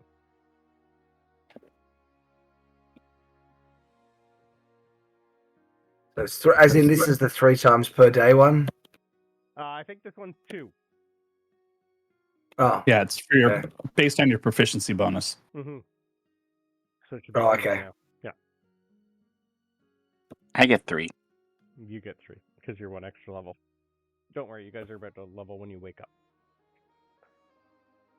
So, as you pass through here, in your head, you hear, and you have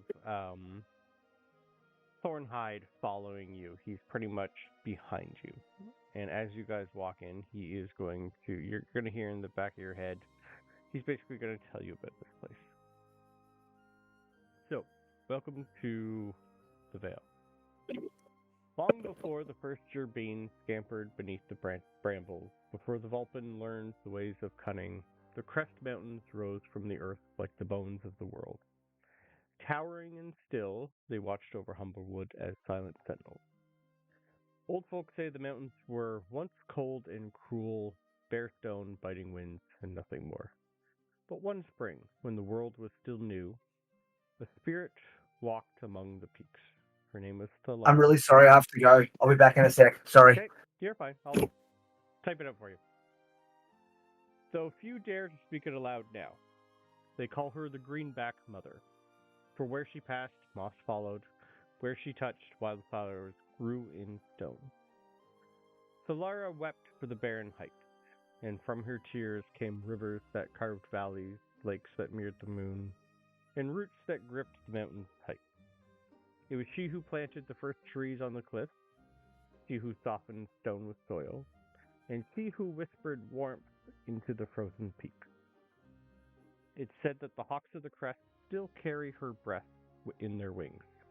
When the snow melts too early or the wind smells of pine and honey, the greenback mother is stirring again. Not angry, but watchful. Some say she sleeps deep within the mountain's heart, in a cavern garden of glowing moss and endless spring, her hands still on the roots of the world. Some clerics of Ardea recognized her as an incarnation of their goddess, but to the folk of the Humblewood, she is a protector, punisher, and planter. Offerings of wild herbs and newborn seeds are usually left in high places. Gold is rare, but for balance, not for bounty.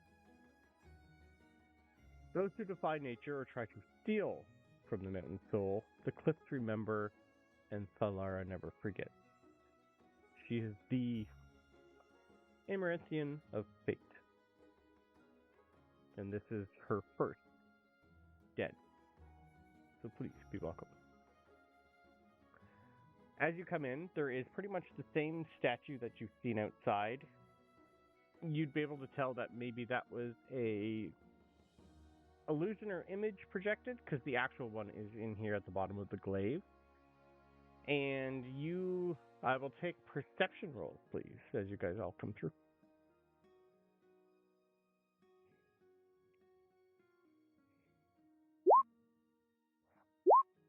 $13. Nice. You'd be able to tell that... 18. 18, nice. The three of you, as long as you're over a 10, you're fine. You'd be able to tell as you come through here, this is more of like a... it's not like it's a cave, but it's more of you're walking into like a little, like, oasis almost. The ground is grass. You have moss, you have rocks, you have a few small trees in here, a small little lake. Small little like river coming through from where the statue, the water comes. This place would probably hold at least a couple hundred people or a couple hundred animals. It definitely does smell like there's animals in here. And as you come in, you start seeing a few injured mountain goats, some mountain lions, one griffin with a spear in one of its wings, and they all seem to be being tended by some sort of... It's hard to see. It's like she's about a foot tall, like a really large butterfly of sort. I will take history rolls, please.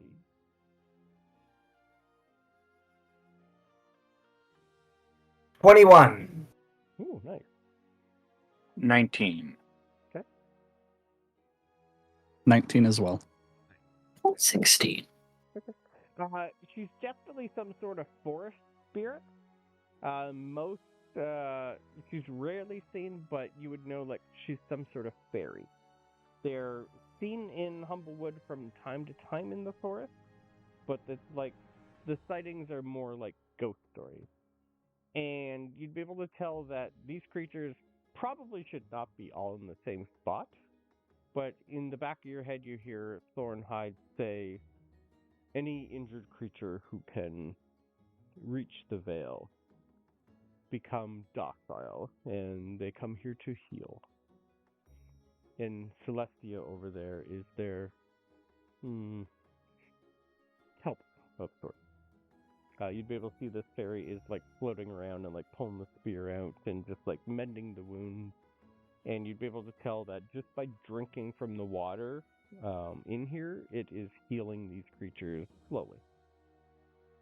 As you come through, Thornhide just smiles and says, if you are injured, please have a drink.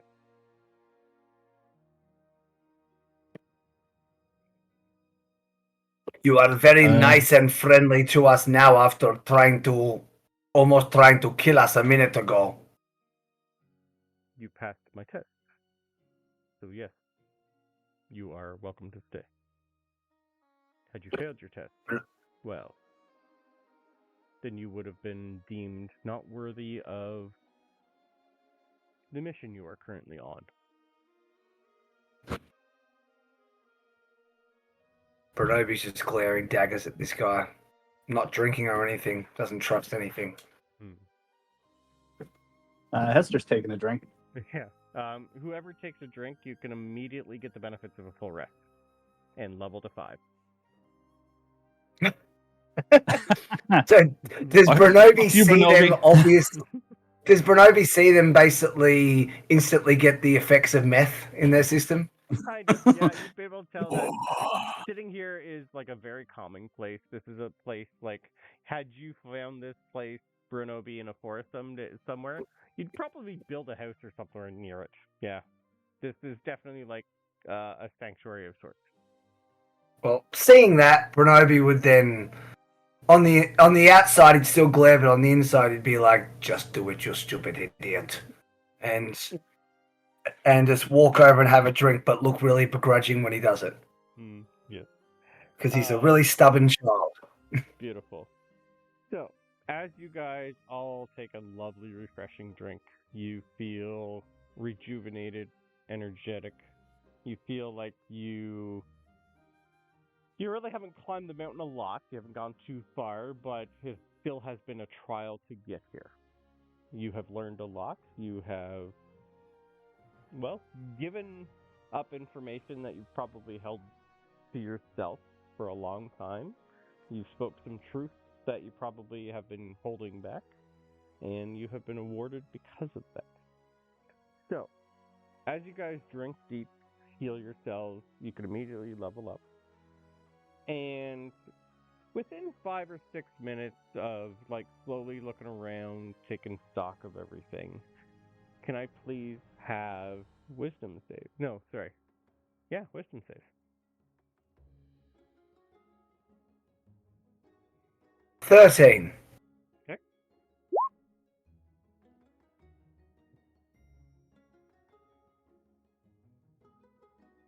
Mm, 19. Okay. Are any of you immune to sleep? 14. Immune to what? Sleep. Nope. Nope. Nope. Beautiful. You all have a lovely, lovely, restful evening as you all mysteriously fall asleep as soon as you start drinking. You can all take a long rest, and you can all level. Your exhaustion is all gone. When you wake up, I will take perception rolls, please. Great rolls, because you no longer have exhaustion. Irma, you can. Your other one is gone too. While you're Nice. there- Perception? Yes, please. Okay. I got a nat 20 for a 23. Oh, time.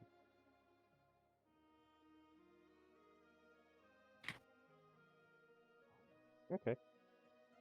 It was a 9 for me. 9 for you. Ooh, good one for Irma. Nice. Cool. All right. You guys would be able to tell when you wake up, you recognize where you are. It is definitely morning again. Kind of hard to tell, but it's like you woke up, you started up this mountain, so it was like maybe not even before noon hour. As you look around, it almost looks like you were put back exactly in the same spot you were before. Like as soon as you've seen this statue of who you now know as Solara on the side of the mountain, you're waking up right at that moment. Same day, same time, fully rested, and you have Orwin and Rax looking at the 5 of you going, did you guys trip on something? Are you guys good? Well, I asked you a question, like, what did you see up there? And you just all kind of, like, fell over. Everyone good? Maybe you do not know the power of your own voice. Ah, right. Well, this looks like a great place to rest, if you would like to.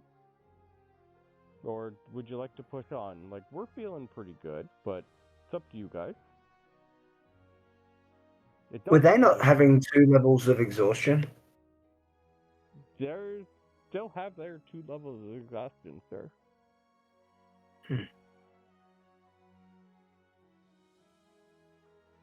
It feels like it was like instantly for you, all this. But you are not looking. You say you are feeling good. You are not looking so good. Well, we could move on. Like, I don't know, guys. It's up to you. We're still a little slow, but and you'd be able to tell the carving on the side of the mountain is gone completely. What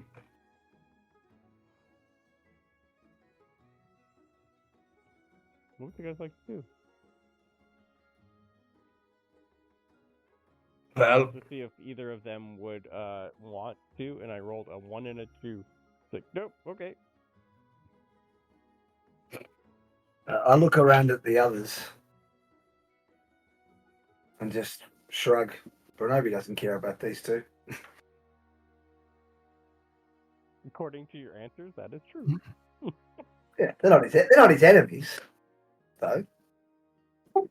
I mean, it seems like they might be nice to rest. How about Hester you two is, just sit there and rest? Yeah, Hester won't care either way because they're just taking their word. And so if they say that they're good to go, it's like we already had a rest.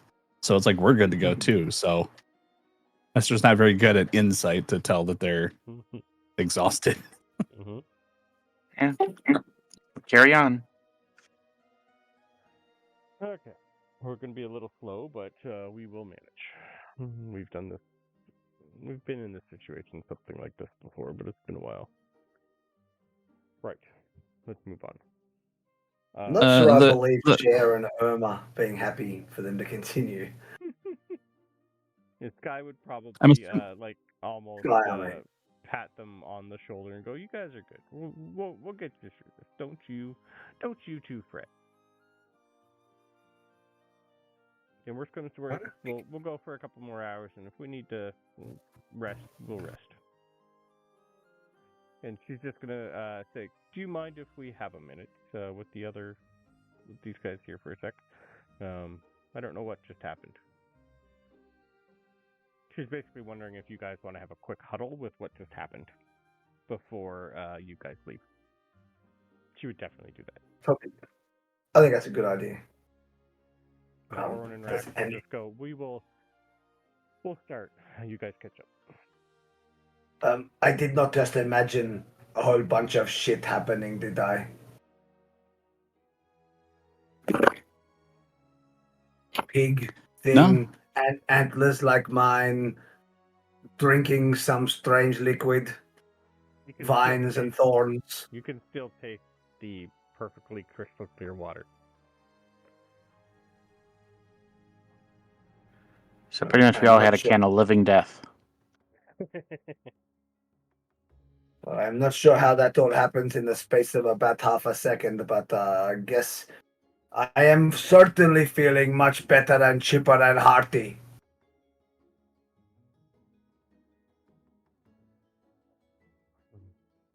Yeah, that was a nice test. I liked it. Did you guys like your tests? No. It was insightful. No. It's a straight note. Reynard, love it. Love it. I mean, No, I thought it was completely shit, but oh well.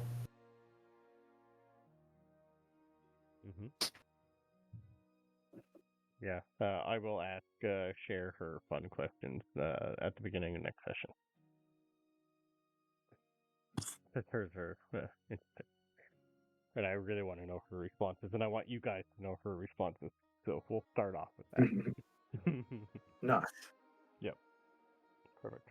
Well, what are we all waiting for? Come on, let's go!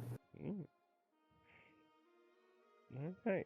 So, freshly off with a boon of an Amaranthian you've never heard of before. Still fresh in your mind. She's not in any of your history books. Nothing you've ever heard of. But you now know, especially Irma, because you did see it, if you were to find a cleric of Ardea and ask them about the sacred site, they might be able to give you a little bit more insight. Because it seems they might have known about it. This definitely still had like a feel of more druidic than cleric in the nature of the place. But it definitely has healing properties for anyone who knows about it and needs it. So if you ever did, like, we're in this area again and we're in need of help, you do have the boon, they might help again. But it seems like you weren't given anything other than that. Just like a nice little place to rest and learn and to be judged. As we're walking, Bronobi wants to walk over near Hester and say, I am not understanding what you like about that test. We were promised knowledge about ourselves and about them, whatever they are, and I don't really feel like I got anything at all. I think we were lied to. But I do feel rested, and that did help. I mean, I think you had to pass the test in order for them to give you the information. It sounds like you didn't pass the test.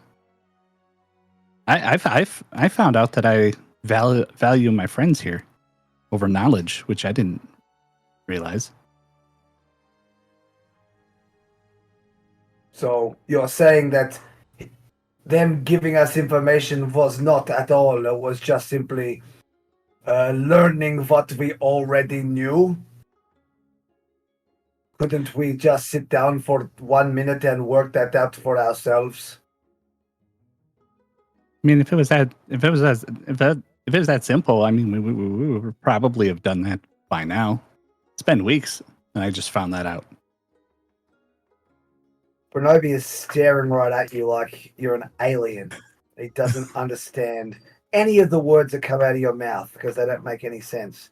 And he just... and then he just walks away from you.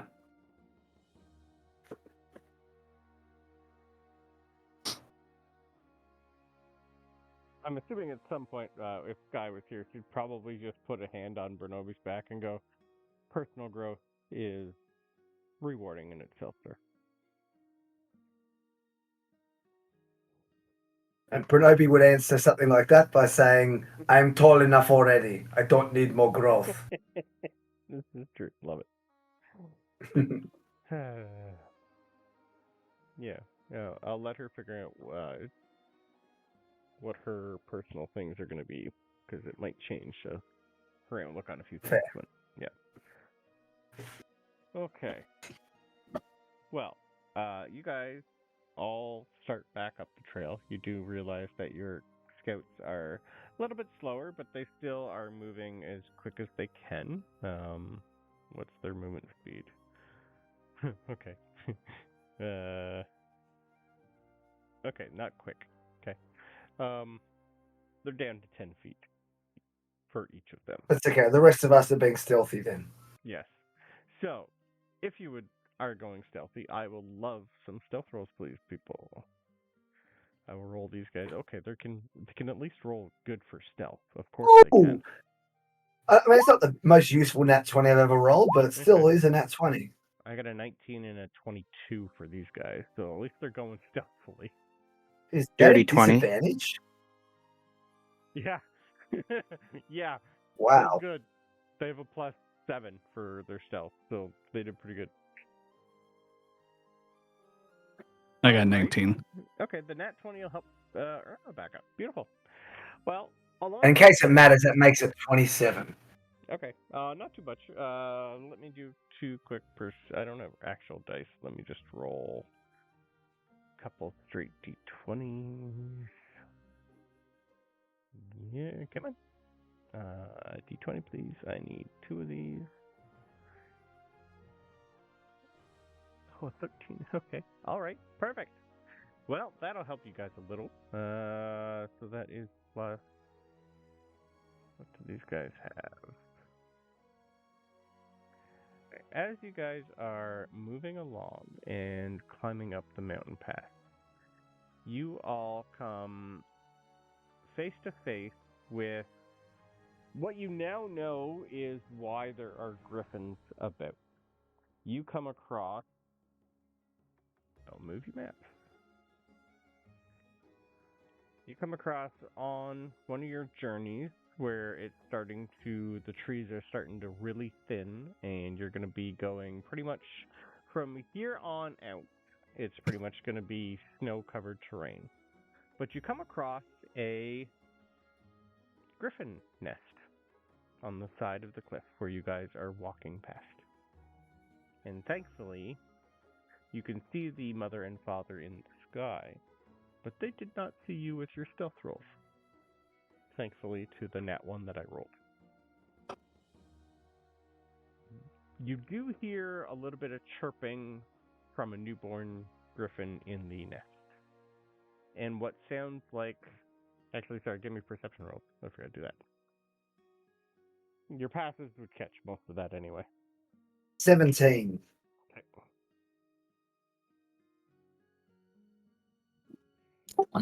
Ooh. Nice. You guys are doing Dirty 20. beautiful. 14. Okay. You guys would all hear what sounds like a small, like, newborn griffin cawing a little. But you also hear what sounds like metal scraping on metal or something shifting inside. Inside what? Inside the nest. Right here. Metal on metal in a nest. Mm-hmm. All it is a baby griffin ripping up a trash can.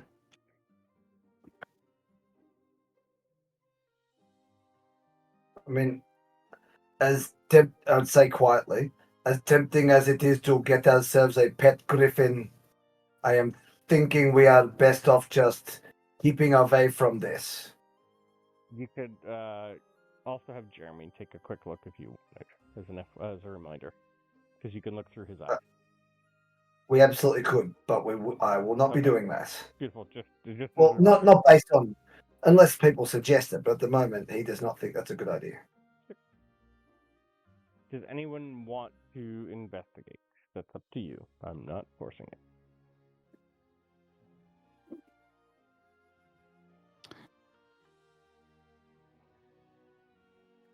If anything, Reynard would go and shut down the potion of animal friendship. Yeah. Nice. Beautiful. Okay. On the off chance something is gonna aw at him. Okay. How long does that potion last for? 1 hour. 1 hour. Beautiful. Okay. And that just gives you, does that let you speak to animals or just, When you drink this potion, you can cast the animal friendship spell, save DC 13 for 1 hour at will. Nice. Okay. Perfect. So I think that's more of like a calming effect so they don't attack you. Okay. So, anyone else going with Reynard? Hell no. Yeah. Bronobi's going to stay hidden and get an arrow out ready to go. Hey, give me a stealth check, please, for hiding for Bronobi. You're not going to let my nat 20 carry? Rude. Oh, sorry. Right, you got the nat 20. Beautiful. You're fine. Are you stealthing up, Reynard? The I stealth am. roll for it to get you to here. Okay, so just give me another stealth roll, please. I'm just making sure you don't get a nat 1 and trip on something, sir. Okay. 13. You climb into this nest. The nest, how tall are you? I can't remember. I am 5'6". Okay. You can just see in. This thing it's a big nest. Griffins are quite massive. You see what looks like to be maybe 2 or 3 week old. It's kind of hard to tell. I'll take a nature roll to see if you can figure out how old this baby griffin is.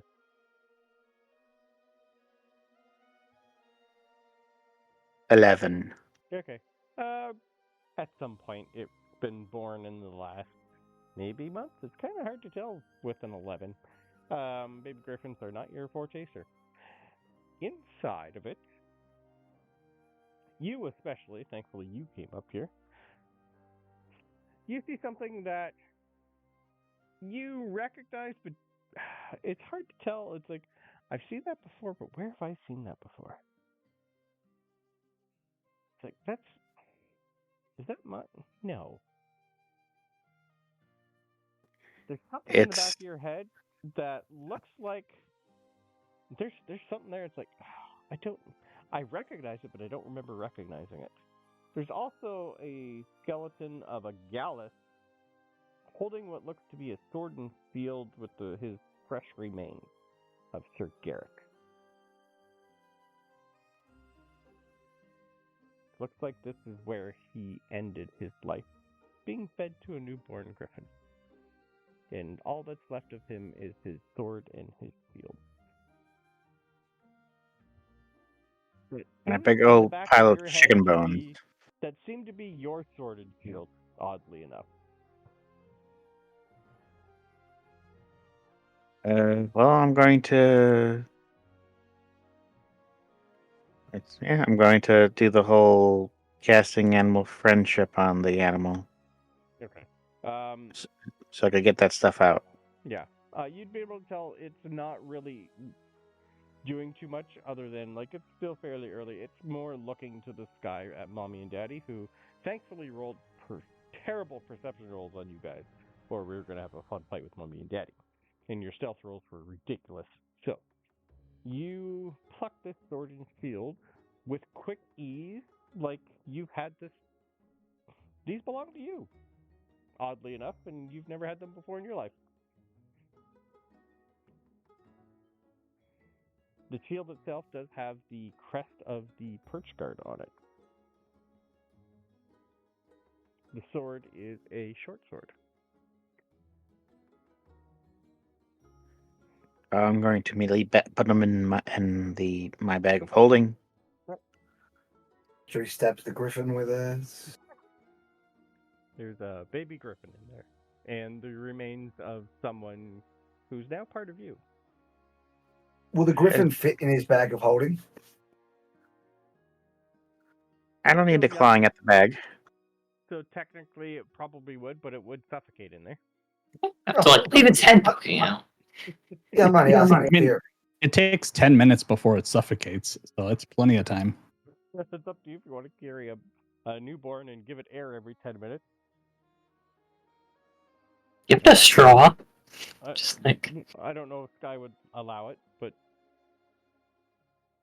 being bird folk stealing other bird folk is probably not a good idea, but that's up to you. Can I scoop up some of the remains of some kind? Proper burial? If you would like to bury part of yourself, yes, absolutely. Do I need to roll? Nope.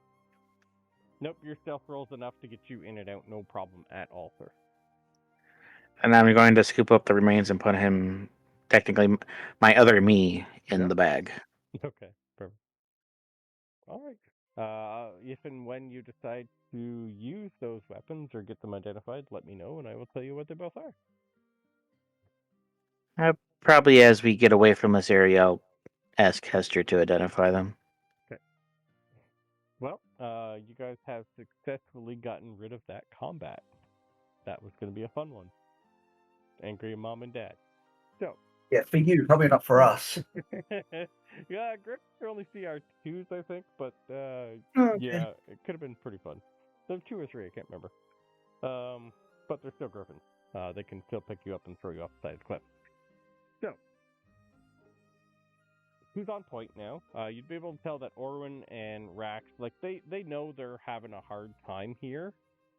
So they're just literally arrows knocked, looking at the sky, and just trying to get their footing. They're letting you guys do most of the scouting right now, and most of the work they're just trying to trudge along and not fall behind. So, as you guys leave, I would like more stealth rolls, please. Bronobi, your nat 20 will get you through this section. Thank you. Yep.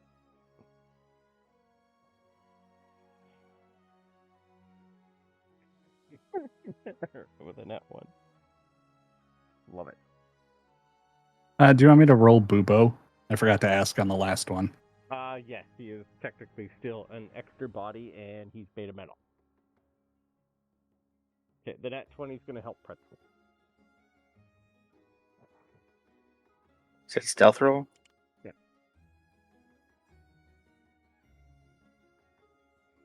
I tripped. Okay.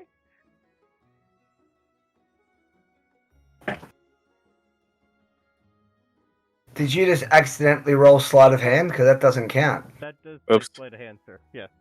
Oh, sorry. Wrong thing. You're good. Lucky. You lost your number. Okay. There we go. Of course. Jesus, another net 24, 29.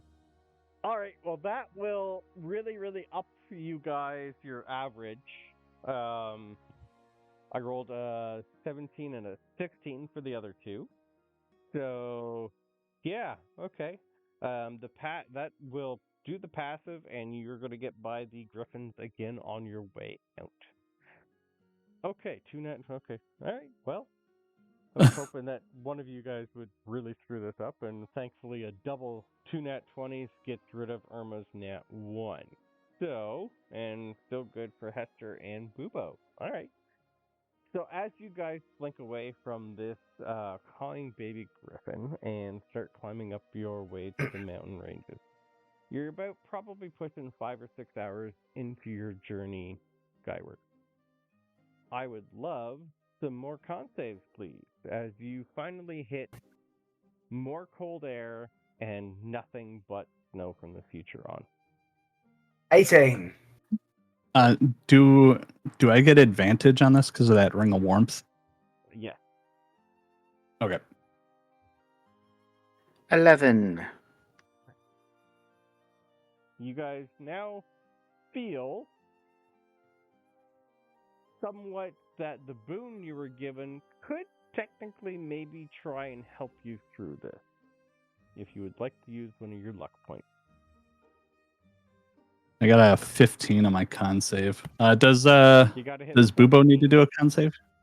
No, we did him, but we're not doing him just because he's mechanical. I'm not worried about. I don't think he's.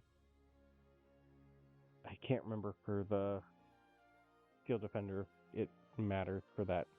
I'll have to research that. I can't remember offhand. We'll just say no for now. Reynard will use one of his luck points. Okay. I'll try luck. Okay. It did not help. You can also. This is something you could guidance yourself for if you like. I don't know if I should bring it up, but the Steel Defender does have a thing for a Constitution saving throw. Okay. If you want me to roll it. I can't remember. Can they get exhaustion or not? Oh, yeah, let me check that. Damage. Nope, they're immune to charmed, exhaustion, and poisoned. Yeah, so it wouldn't matter. No, okay. Because they're technically a construct, they can keep on moving. All right. So, with a guidance, Irma, would that put you up at all? Or do you have guidance? I think you do. I do have guidance. I have guidance too. Okay. And Skye has Does guidance. she have double guidance? Yeah. You guys could technically guidance yourselves as you're getting. Yeah. Okay, Irma, you're over. So if someone wants to toss a guidance to Reynard for this, roll a d4. Nah, for fuck him. Reynard. I'm just kidding. I'll go with Reynard. I'll give him guidance. Do I roll it? Yeah. Yes, please. There you go. You all passed your con save.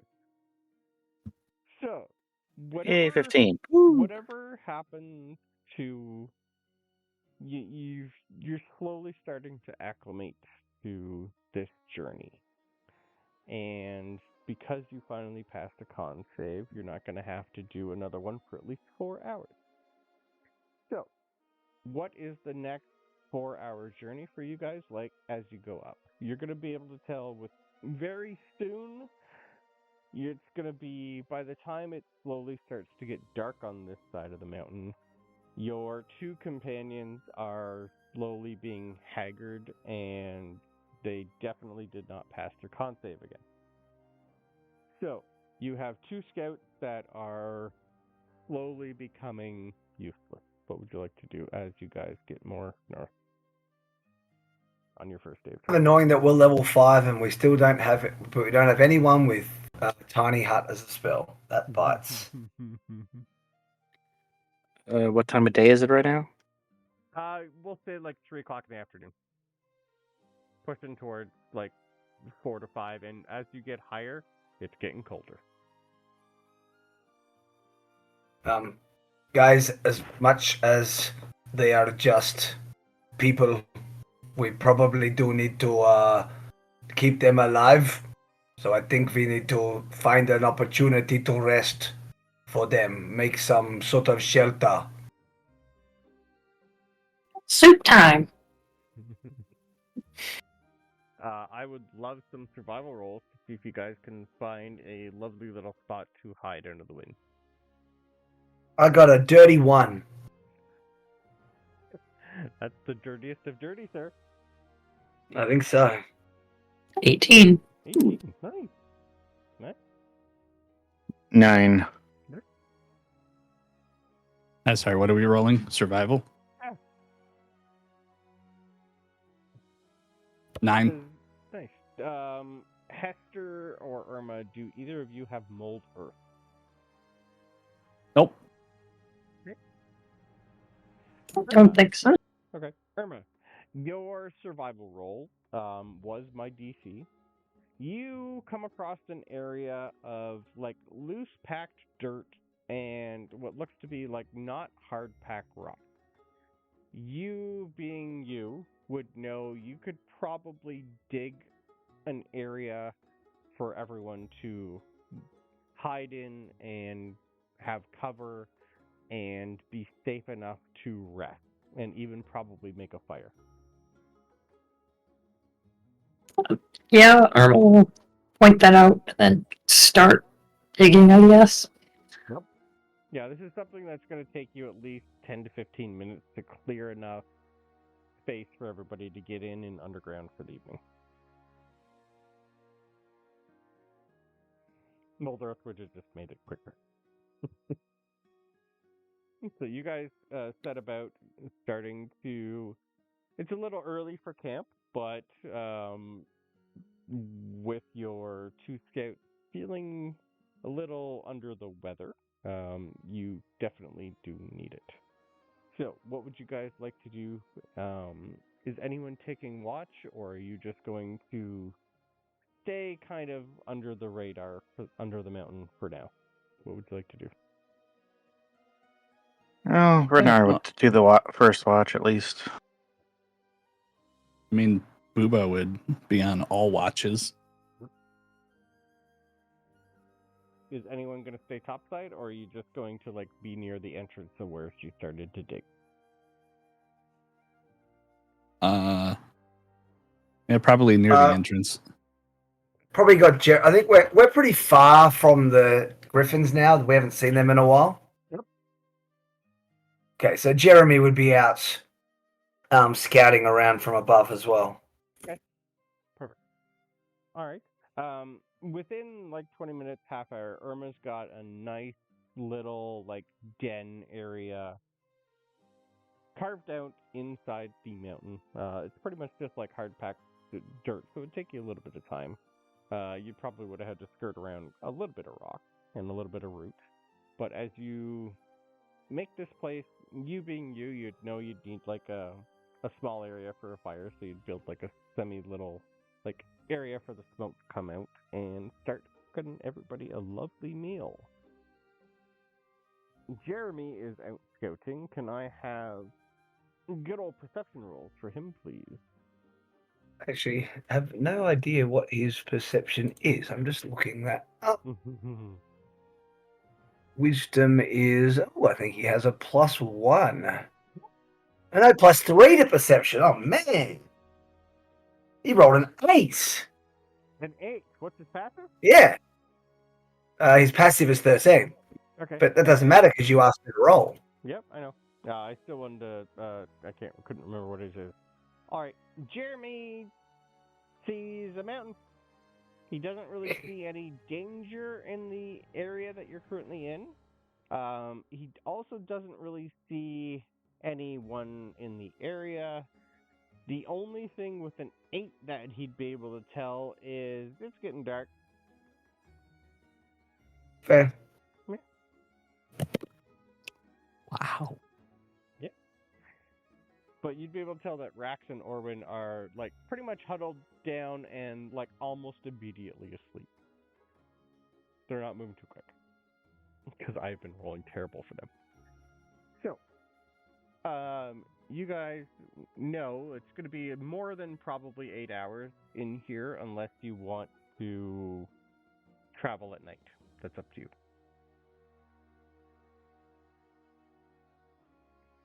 Don't think so at this point, not with two of our party being somewhat useless. True. All right. Well, during that time, I'd assume, Reynard, would you like to have Hester take a look at the object? Yep.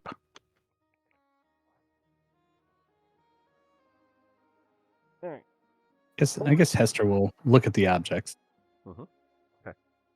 Hester, you'd be able to tell almost immediately that these are definitely magical in nature. They feel lighter than they look. One of them, the shield itself, just basically has the crest, which you guys have seen before, of the perch guard on it.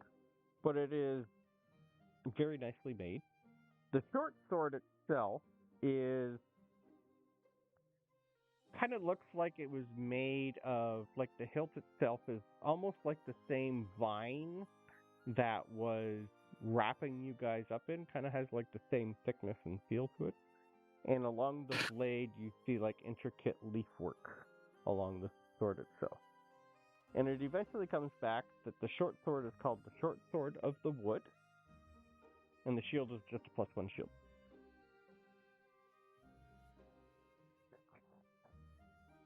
So if you look up Shield of the Wood in your inventory, Reynard,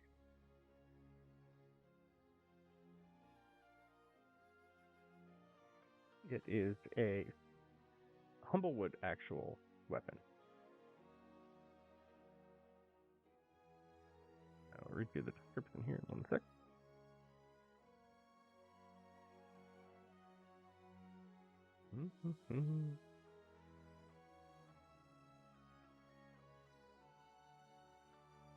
Oh my. Yeah. Read out the description for me, because it's not coming up for me. Yeah. Short. Well, you said Sorry. shield, but it's actually short sword of the wood. Yeah, short sword is short sword of the wood, sorry. A finely crafted short sword with delicate etchings. It resonates with the faint hum of life. You gain a +1 bonus to attack and damage rolls made with this magic weapon. The short sword has 2 charges. You can expend a charge and speak the command word to cast Spike Growth. Save DC 16, centered on yourself. You can pass through the terrain unaffected. The short sword regains 1 charge every day at dawn. Yeah. So it has to cast it at like centered on themselves. They can't choose. Oh yeah, it makes sense because you're holding on to it, so it's just like right here. It's the type of weapon that's meant for someone who's going like a sword and board who's going headfirst into combat and is like surrounded by a bunch of enemies. This is a way of him being able to move through that while everybody else is taking damage. That's why Sir Garrick was a champion. That's fantastic. Yep. And Spike Growth is very, very deadly. Hester, if used right. Hester's not going to relay Hester's not going to relay any of this to Reynard and just take everything for himself.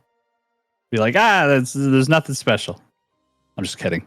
No, I'll let Reynard know what it is. And you be can like, roll deception. Really cool. I can roll insight, see what the hell's going on. Yep. My deception roll is an automatic failure because Hester has a very difficult time lying. Love it. But And I'm sorry, no. Brandon, but spike growth does not need. You don't need to be a low level for that to be an awesome spell. Just look what it did in Astoria last set.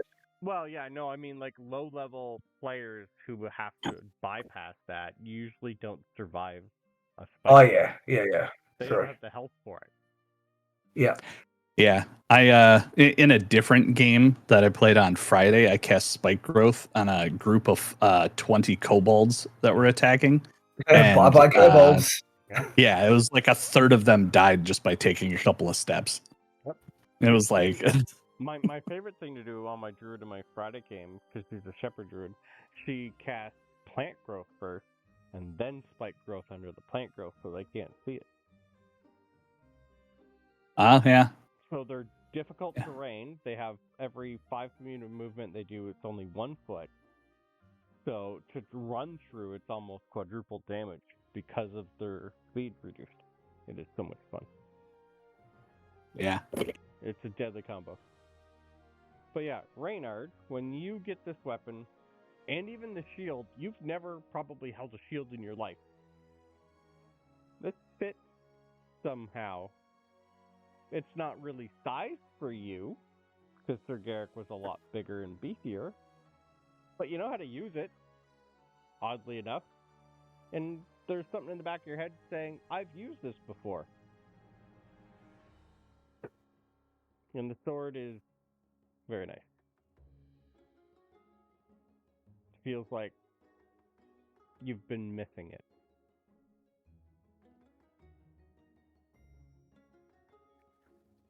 Yeah, well, I'm definitely equipping the short sword. Of course, now I have to question if I'm going to equip the shield. Or Because I could use the shield. Yep, you can. Well, at the time, I'm just gonna. I'll just dual wield slicer and short sword of the wood. Okay, perfect. All right. Well, you guys have a lovely cooked food from Irma.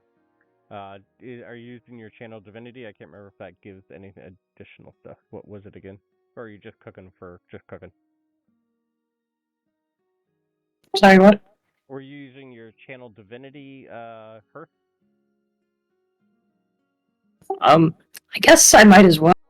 Okay. I can't remember. Does that give temporary hit points? What does that one do again? It's been a while since I read that one.